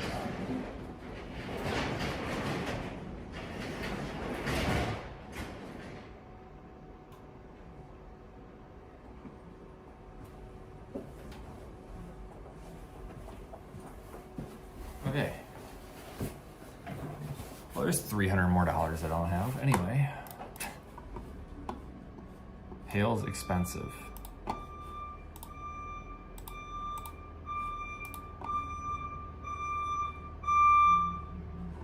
God, I hate when these people don't message back.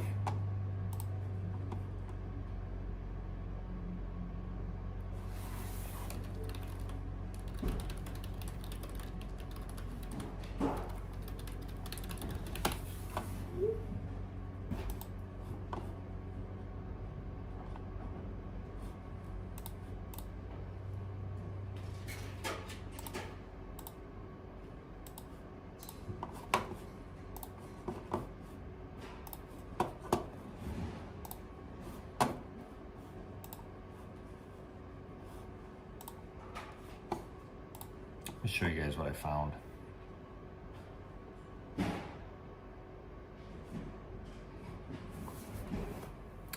There it is.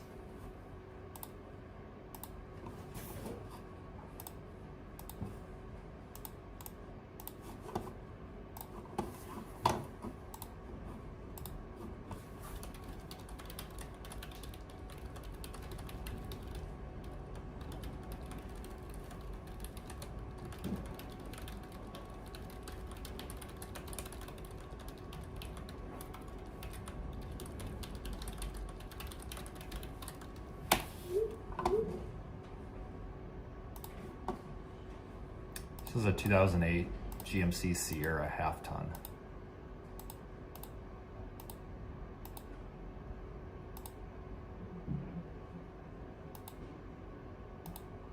I got extensive pictures on it. It's not rusted at all. And it looks like it's been fluid or wool waxed or fluid filmed or something. It's got some sort of an undercoating on it, but it's not that crappy undercoating. It's like an oil undercoating, which would explain it. This looks well taken care of.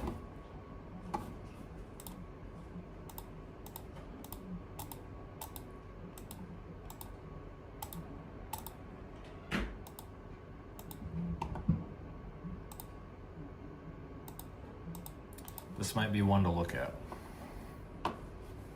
How far is it?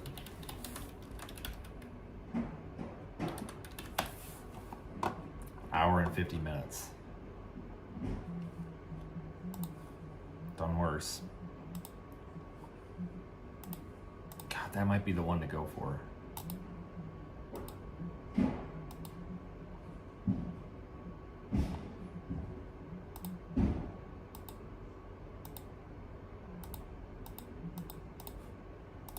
Trying to make sure he's not hiding nothing on it, but it doesn't look like it because he's got pictures of everything, and he took pictures of like the cab corners and stuff.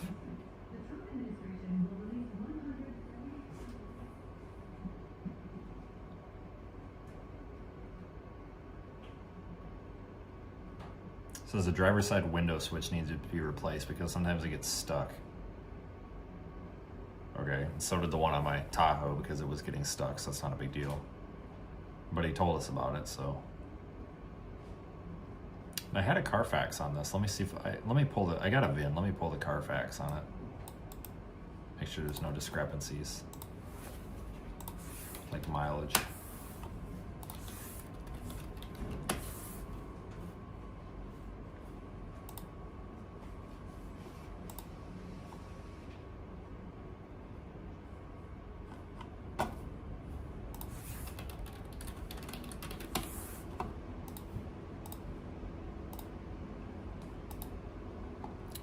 Get online, log in here, add a car. There we go, add a VIN, search.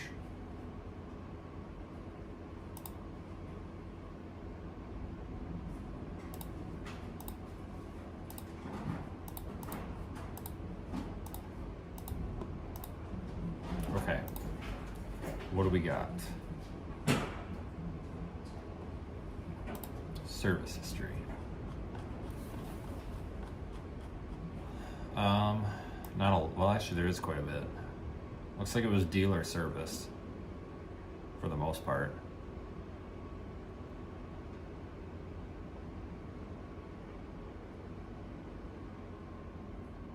Oil changed every 4,000 to 5,000. Looks like it, anyway.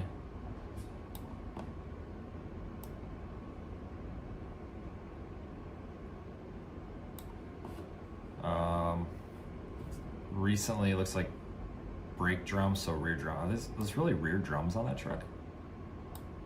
Front axle seals replaced.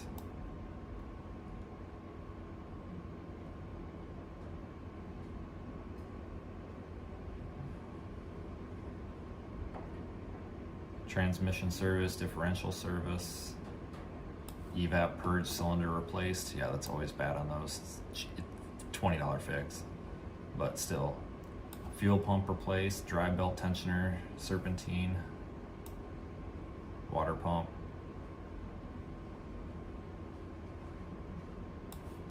Lower control arms, upper control arms. Okay, and that was recent.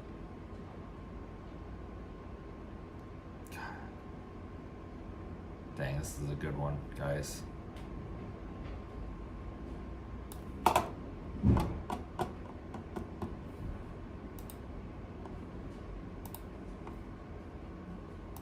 Want me to close the garage before I leave?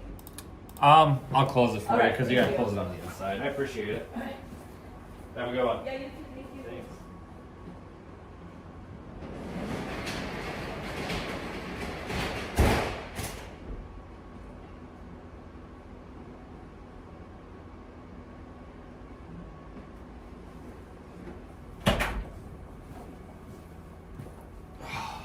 Well, she was nice. I'm sure she was happy to be able to work in a 75-degree garage instead of outside. That's probably why she was so nice.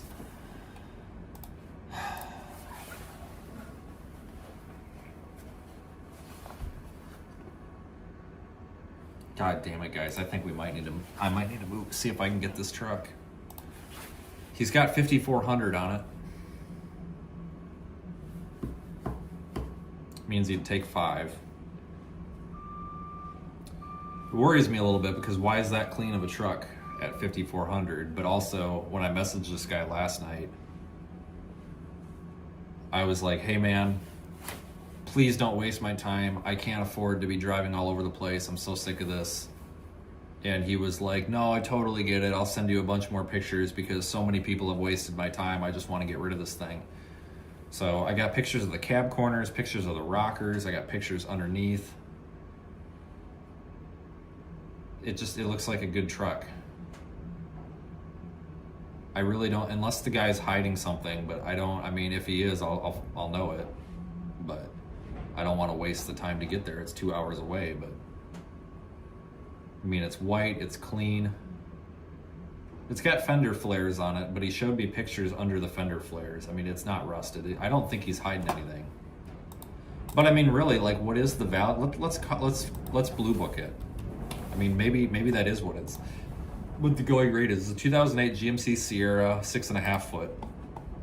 So let's just check value on it for the hell of it. And maybe that's not far off. I just assume that those trucks would be worth more. So let me put the VIN into blue book.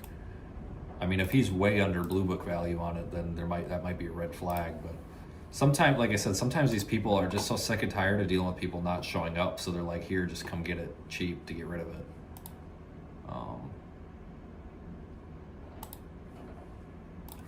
Milo 180.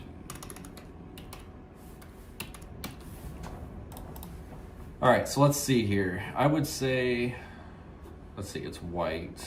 Do you have? Let's just say you have 2 keys. Any modifications? No. Interested in selling? No.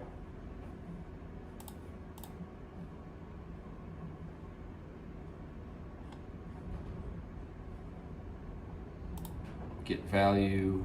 Does it have any wear or damage? We're gonna say that it's good condition.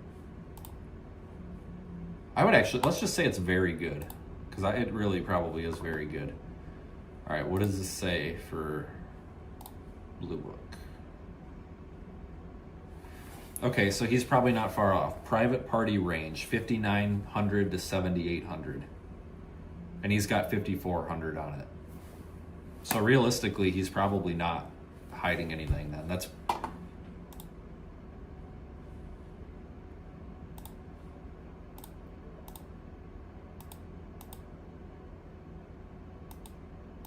Probably not hiding anything.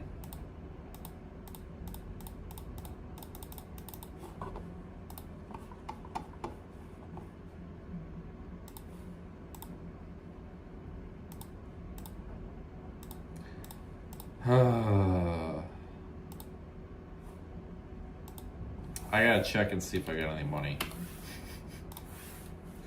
That's the problem about this. It's like, I don't have any money. I kind of need that to buy shit these days. We've just been royally screwed with all these vehicles lately. I'm just... Yeah, Crown Vics are great, but I'm not driving one of them. I'm not, I'm not going to be that guy. But they are great. Yeah, they're great. But if you can find one that's not rusted out anyway. They're kind of hard to find clean ones now that aren't crappy.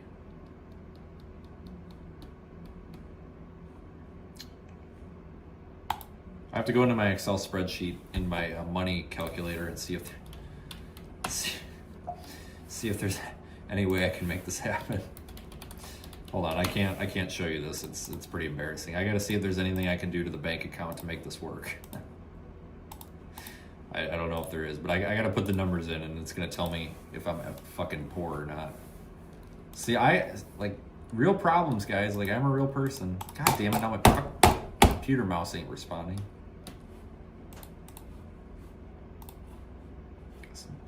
Just like most people, I don't have much money at all. So I gotta log in here and see what I can, if I can work any magic or not. Hold on a second.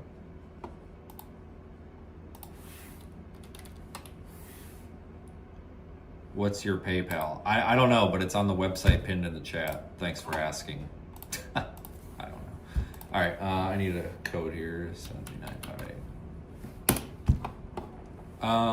Let me see what I can do here. I'm trying to look and see what's available.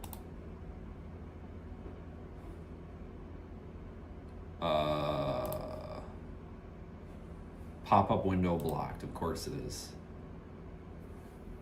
Oh shit! I gotta plug you guys in. Your battery's about to go out. There we go. Sorry, about lost you there. Hold on, I gotta allow like 6,500 freaking pop-ups here. Yeah, that freaking window ended up being $300. I thought it was gonna be closer to 5, but it was about 300. I mean, worse than I thought, or not as bad as I thought it would be. So, you have 5 Crown Vics. I tell you what, they last. They are a good car. They are absolutely good cars. I'm just not gonna be that guy. I really don't want to drive a rear-wheel drive car though, not with what I do.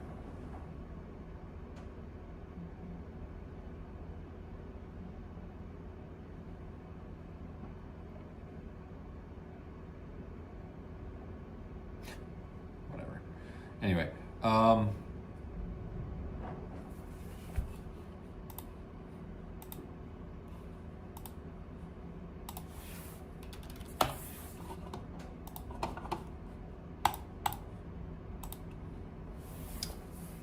it wants to use location services to, I'm still just trying to get my Google Sheets.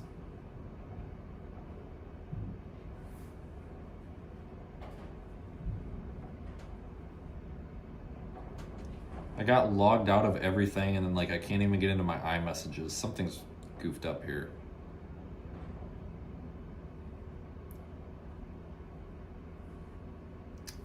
I had a software update and I can't get into half of the stuff I want to get into. I gotta like two-factor verify everything.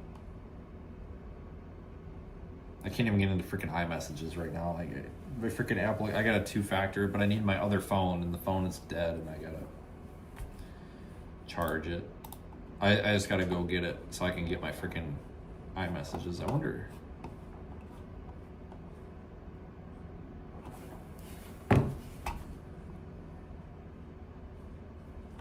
Yeah, I'm definitely not buying for fancy, that's for sure. I'm trying to buy something that's makes sense, because here's the thing. The Tahoe that I have out there with the same motor and transmission as this GMC truck has been the best car, the truck, whatever SUV that I have ever owned. That transmission, that engine, that whole truck has been the best thing, lowest cost of ownership that I've ever owned, period. It has been the best financial decision I ever made. 3 years ago, a bunch of you guys helped me pay for that thing. It was $6,500, and we have gotten so much of our money's worth out of that, plus some. That was the best business decision ever made, was that truck. And I'm looking at this as we've got the chance to basically buy the same thing, except a truck, not an SUV, but it's the same thing. Same drivetrain, almost the same year, for $5,400. And I just know that the last one of these that I bought was the best freaking thing I ever bought. And I'm kind of thinking that might be it. You got 225 on a 5.3? Dude, I've got almost 260 something thousand miles on that one out there. You know, I mean, yeah, they're great.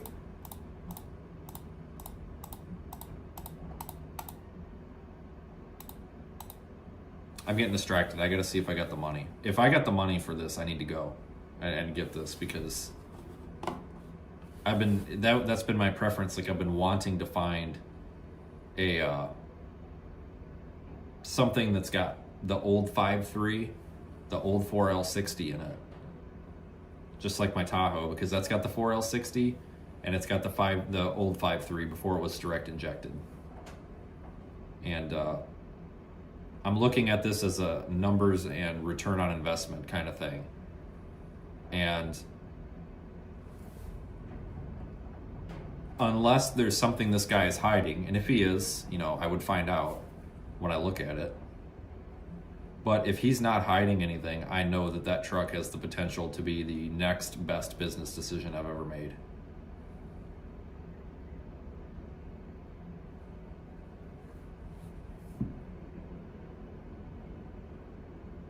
And it's like, damn, maybe we need to move on it. I think I'm short on money, though. I'm trying to get logged into my damn Google sheet, but it's not working. Like, I'm getting annoyed. Let's see if it works. Let's see if we use my save. God damn it!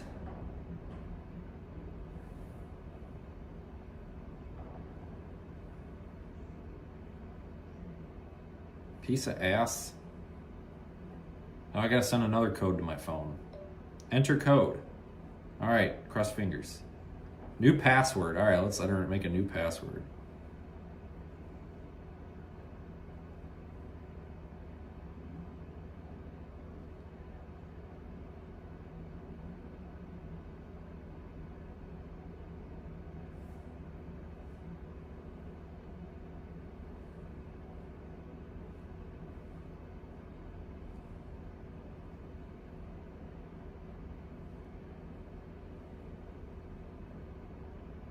I am about to have a stroke.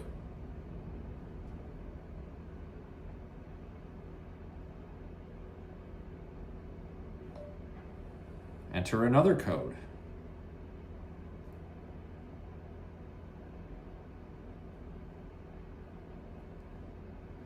Oh my God.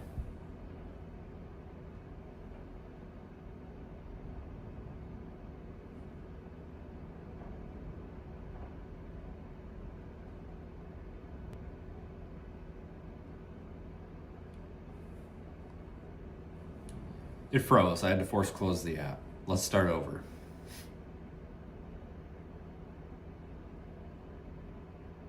Log in. Damn it. Log in. There we go.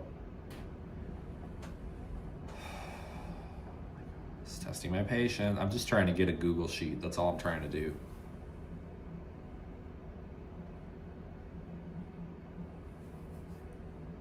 Enter 5-digit verification code. I just did this. I'll try again in a minute. Oh, hey, it's working. I just had to get pissed at it. Hey.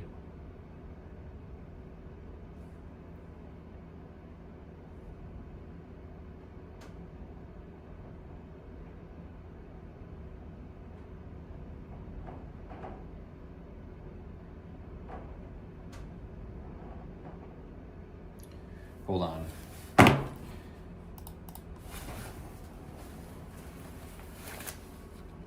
Okay, this is most of the budget, so we gotta hold on here.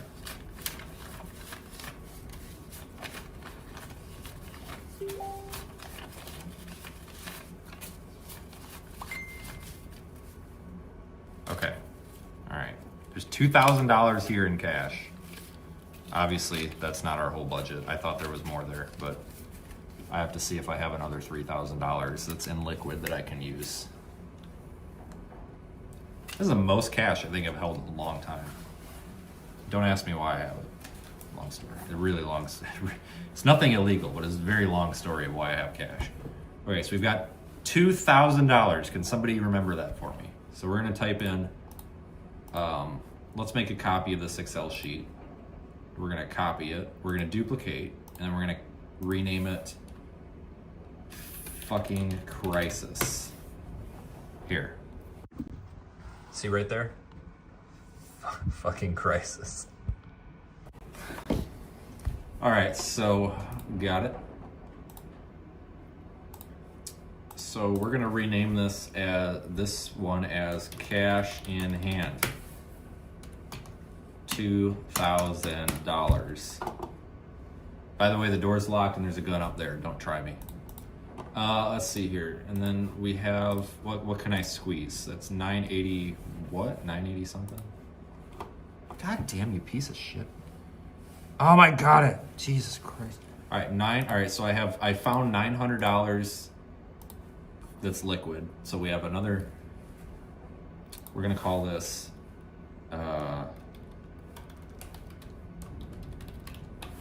advanced 900. Okay, so that's 900. Why does it not give me a balance? Oh, cripes. I gotta put it in the B. So 900, 2,000. So that's 1,100. That's not right. It's 2,900. So what's...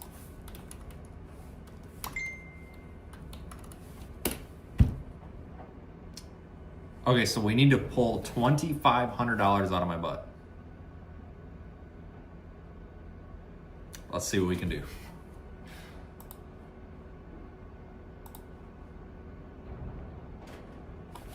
Fuck, I gotta make a phone call.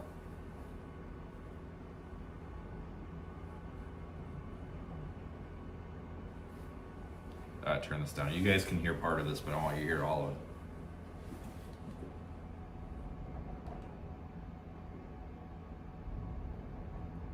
Hey. Okay, so I'm live streaming right now. Nobody can hear you. I have a crisis.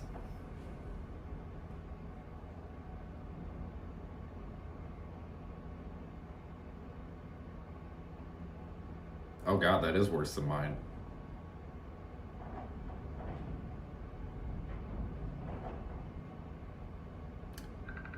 Hold on, now somebody's calling me on Messenger over top of you.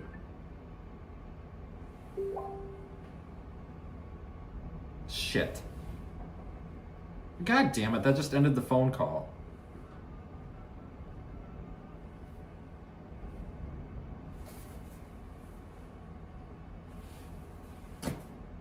Hey, somebody called me on Messenger and it came over top of you.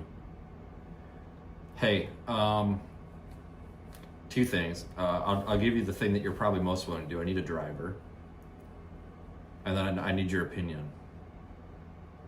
2008 GMC 1500 5.3 they're 4L60, not rusted out, $5,400. Thoughts? That's what I thought too. 169. Okay, So my question is, do you have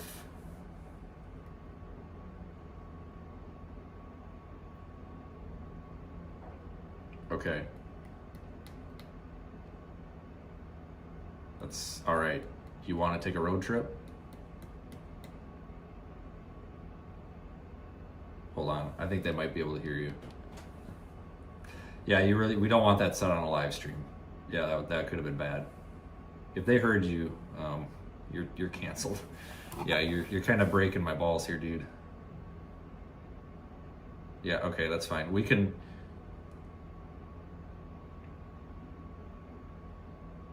Right. No, I was only gonna beg for 2,500. I wasn't begging for the whole 5,400. Why did you think I called you to beg for 5,400 bucks?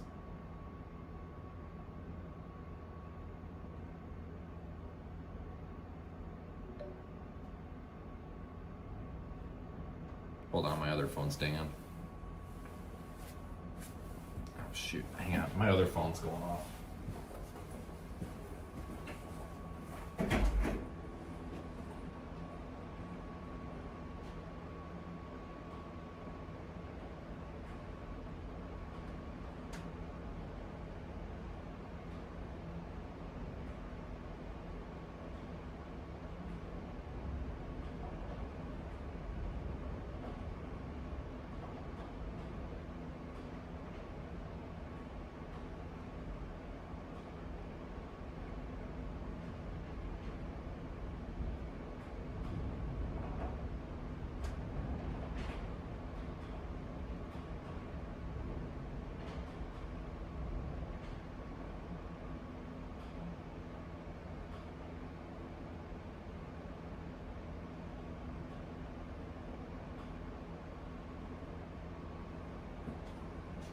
Yeah, no, the guy just scared the shit out of me. It was that guy, but for some reason my iMessages are going to the other. Are going to my other phone, and he said, I just sent you pictures of all the rust, and I thought, I'm like, what the hell? You said there was no rust, and then I looked, and the guy just sent me more pictures, and there's no rust. I think he's just being a smart ass, so. No, I was more concerned if I had a driver available. Aurora, Illinois.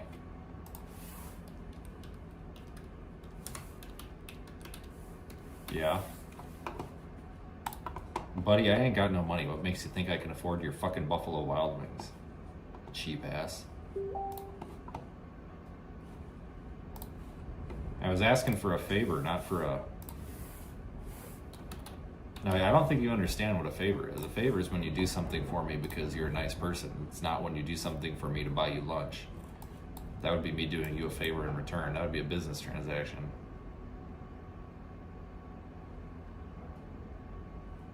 Oh, Jesus. Okay, it looks like it's down there by Aurora, Illinois, dude. No. I said Illinois. It's maybe, how far is it from, hold on, how far is it from Rochelle? Are you in Rochelle? Okay.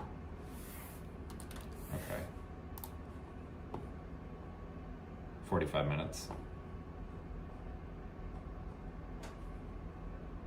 Yeah, I wouldn't be ready to go. I gotta figure out how to get cash though too, because everything I have is in like, I gotta figure out how to get cash out. I don't have a bank up here.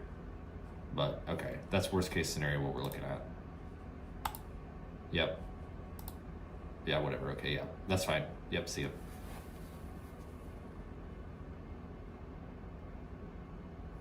Okay. Okay, that's what I needed. Back to seeing if we has money. See, like, this is the kind of stuff that I like to live stream because it's just, like, my life is pure chaos. Like, oh, hey, let's see how broke we are today. These people back here must be thinking I'm nuts. Okay, 9,000. That's 2,900. That leaves a remainder.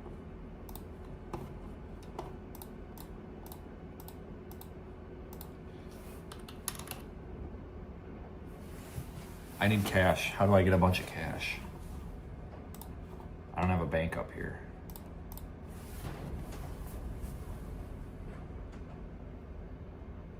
I think I might be able to squeeze it, but I don't know. How do I get a...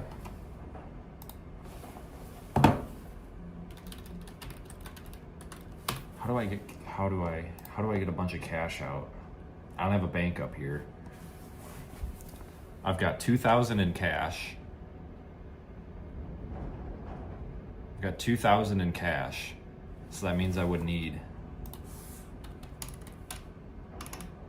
3,400 in cash, worst case scenario. How do I get $3,400 in cash out without having a bank? I'm not gonna tell you where my bank is, but I don't have a bank up here.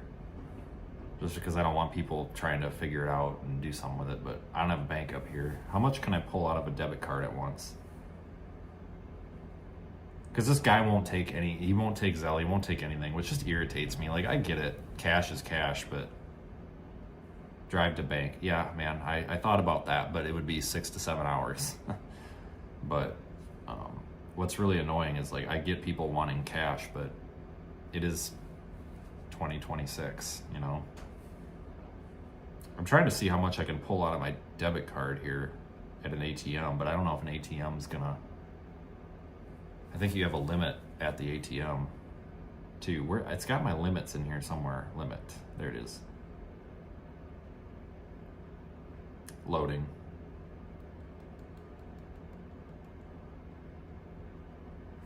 Loading.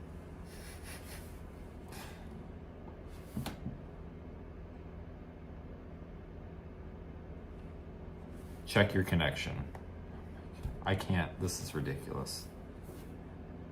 Yeah, it's not necessarily like the limit that I'm worried about. I'm just worried about if I go to an ATM, am I going to literally have to stand there for like 3 hours and take out $200 at a time? You know what I'm saying? That's my concern.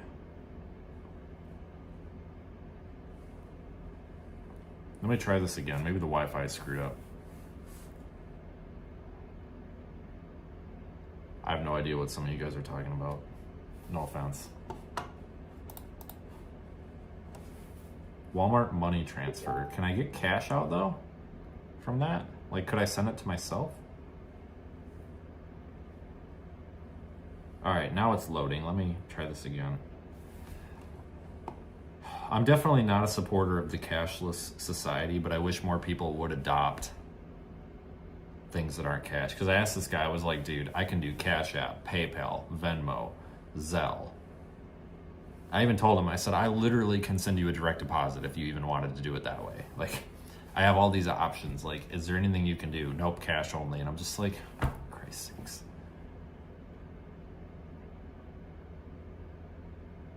Which is dumb, because if he did PayPal, he'd have purchased, like, he'd have all this protection. But whatever. It says I can take out $3,000 per day. Okay.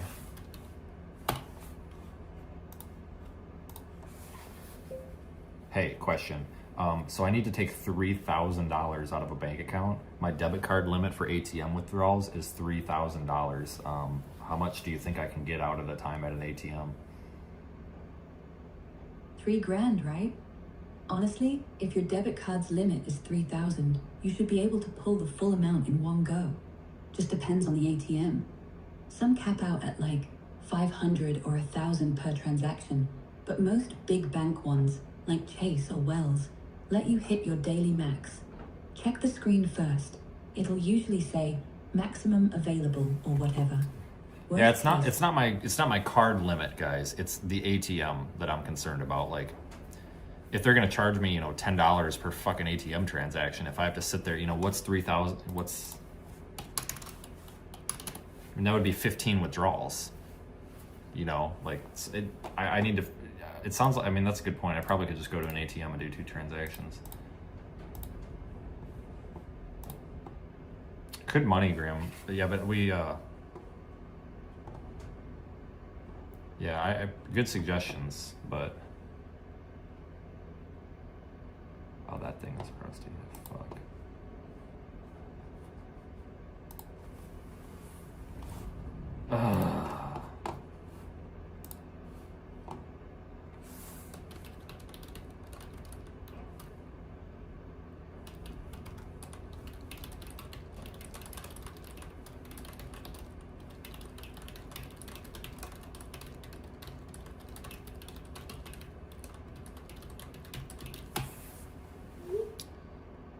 Yeah, Quick Trip, I think your max is 200. Somebody said that already, and I agree.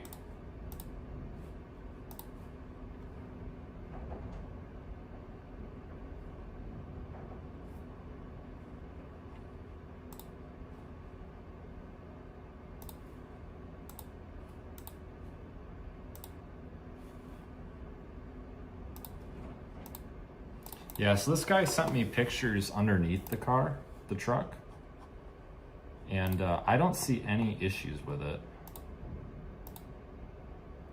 Like, there's a couple of spots on the rockers where like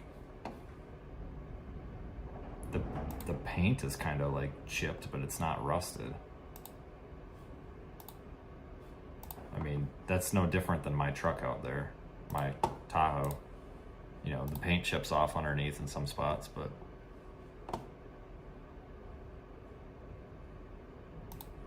is what it is. Just looking at these again to make sure I'm not missing anything.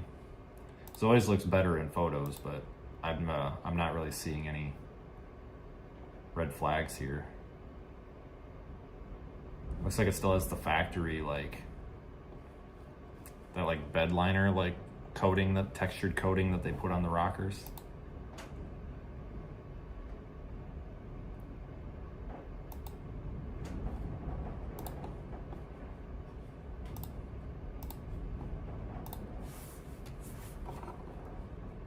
Frame doesn't look bad. I mean, there's some scaling and some rust, but it's not anything bad. It's typical for this area. Surface rust, you know. It's not like the bed's rotting through.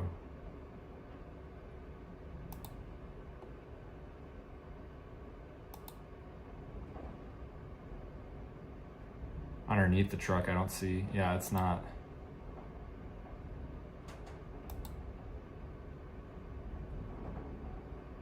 I don't see any issues with this. Body mounts look good.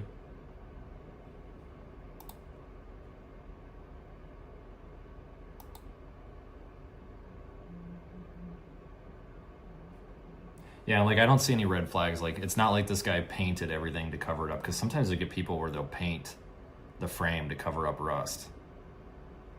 And yeah, just like what you just said right there. I said it before you said it before I even saw that.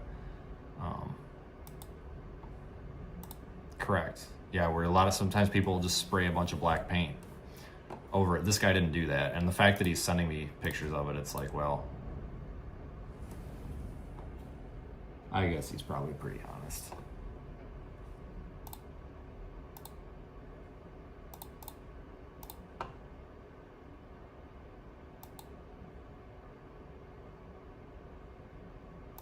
Yeah, this doesn't have anything on it that's concerning.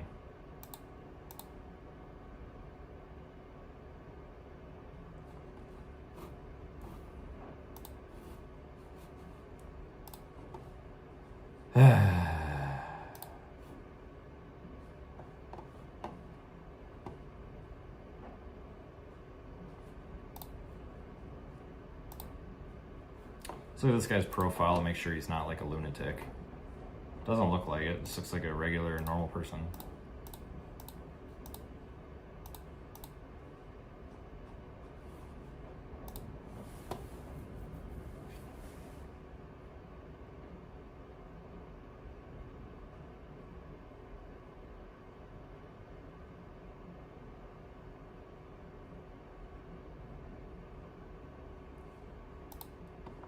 Yeah, bottom of the doors are clean. Bed is clean. Yeah, there's just, and nothing's been spray painted over either.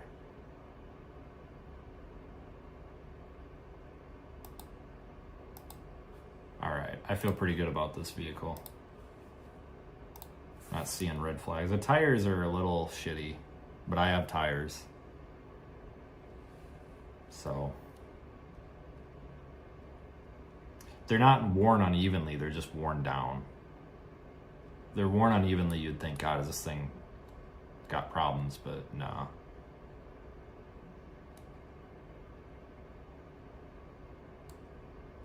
Just making sure that there's nothing in the rotted out of the frame. The other thing underneath this, I'm looking at like the wiring harnesses and stuff too, and like the wiring harnesses look okay. They don't look all shitty.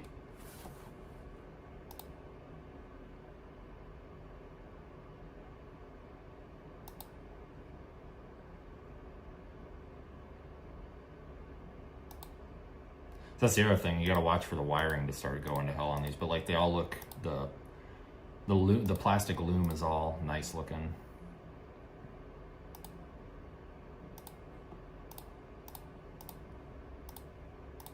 Okay.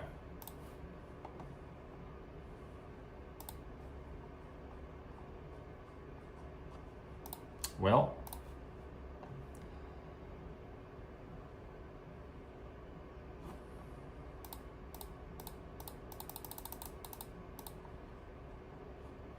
I'll probably go take a look at this thing.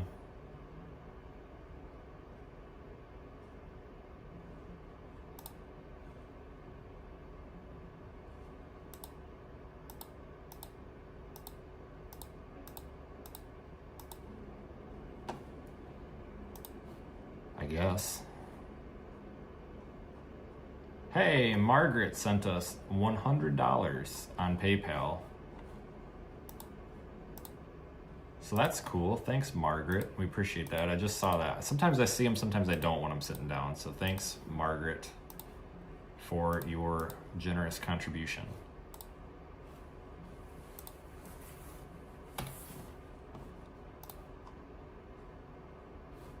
Let me ask Grok.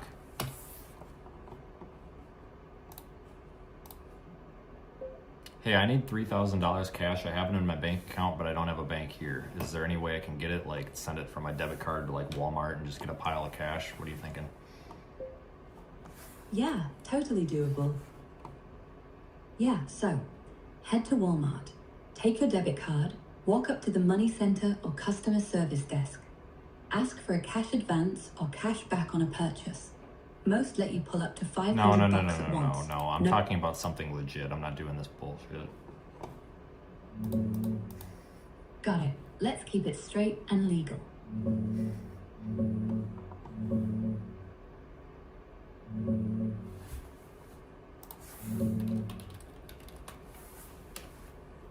Okay, fair enough. Let's skip the sketchy stuff. Walmart? Real talk. They do cash back, but it's capped at about $100 per debit transaction, and you usually gotta buy something small first. No straight pile of cash without purchase, and definitely not $3,000 in one go. Their money center handles digital transfers or prepaid loads, but that's not your debit card pulling cash direct. Best legit play, find an ATM that takes your debit card.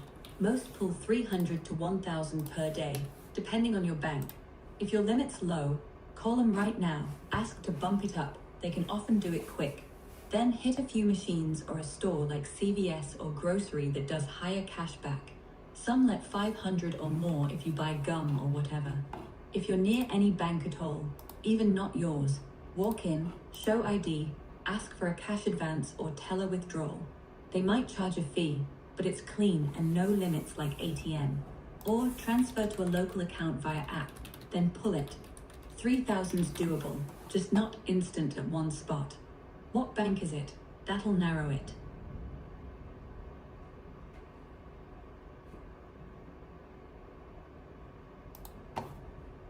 That's helpful.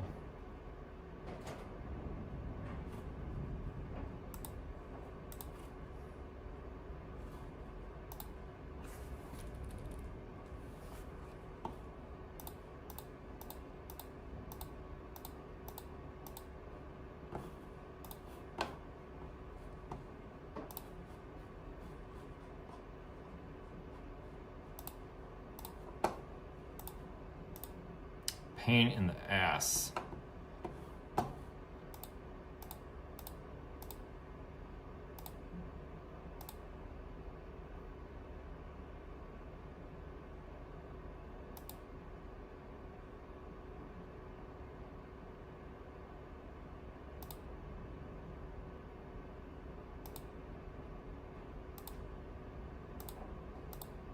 That's what it is. pain in the ass.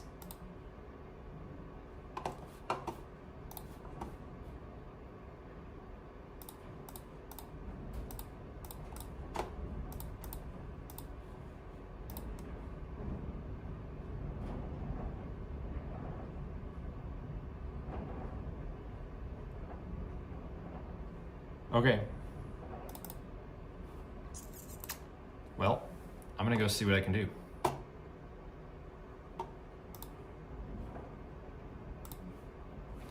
So.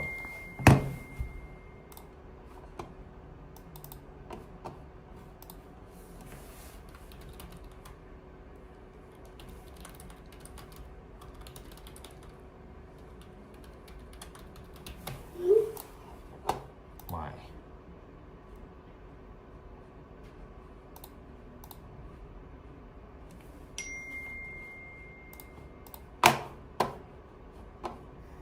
Alright, that's just annoying. Anyway, I will guess let you guys know what to do. I gotta go see if I can figure some stuff out. So maybe we'll be live a little bit later on. But thanks for watching. Got a snowstorm and some severe weather coming up in a few days. So we'll have updates on that a little bit later on as well. So thanks for hanging out. I'm gonna go see what I can do.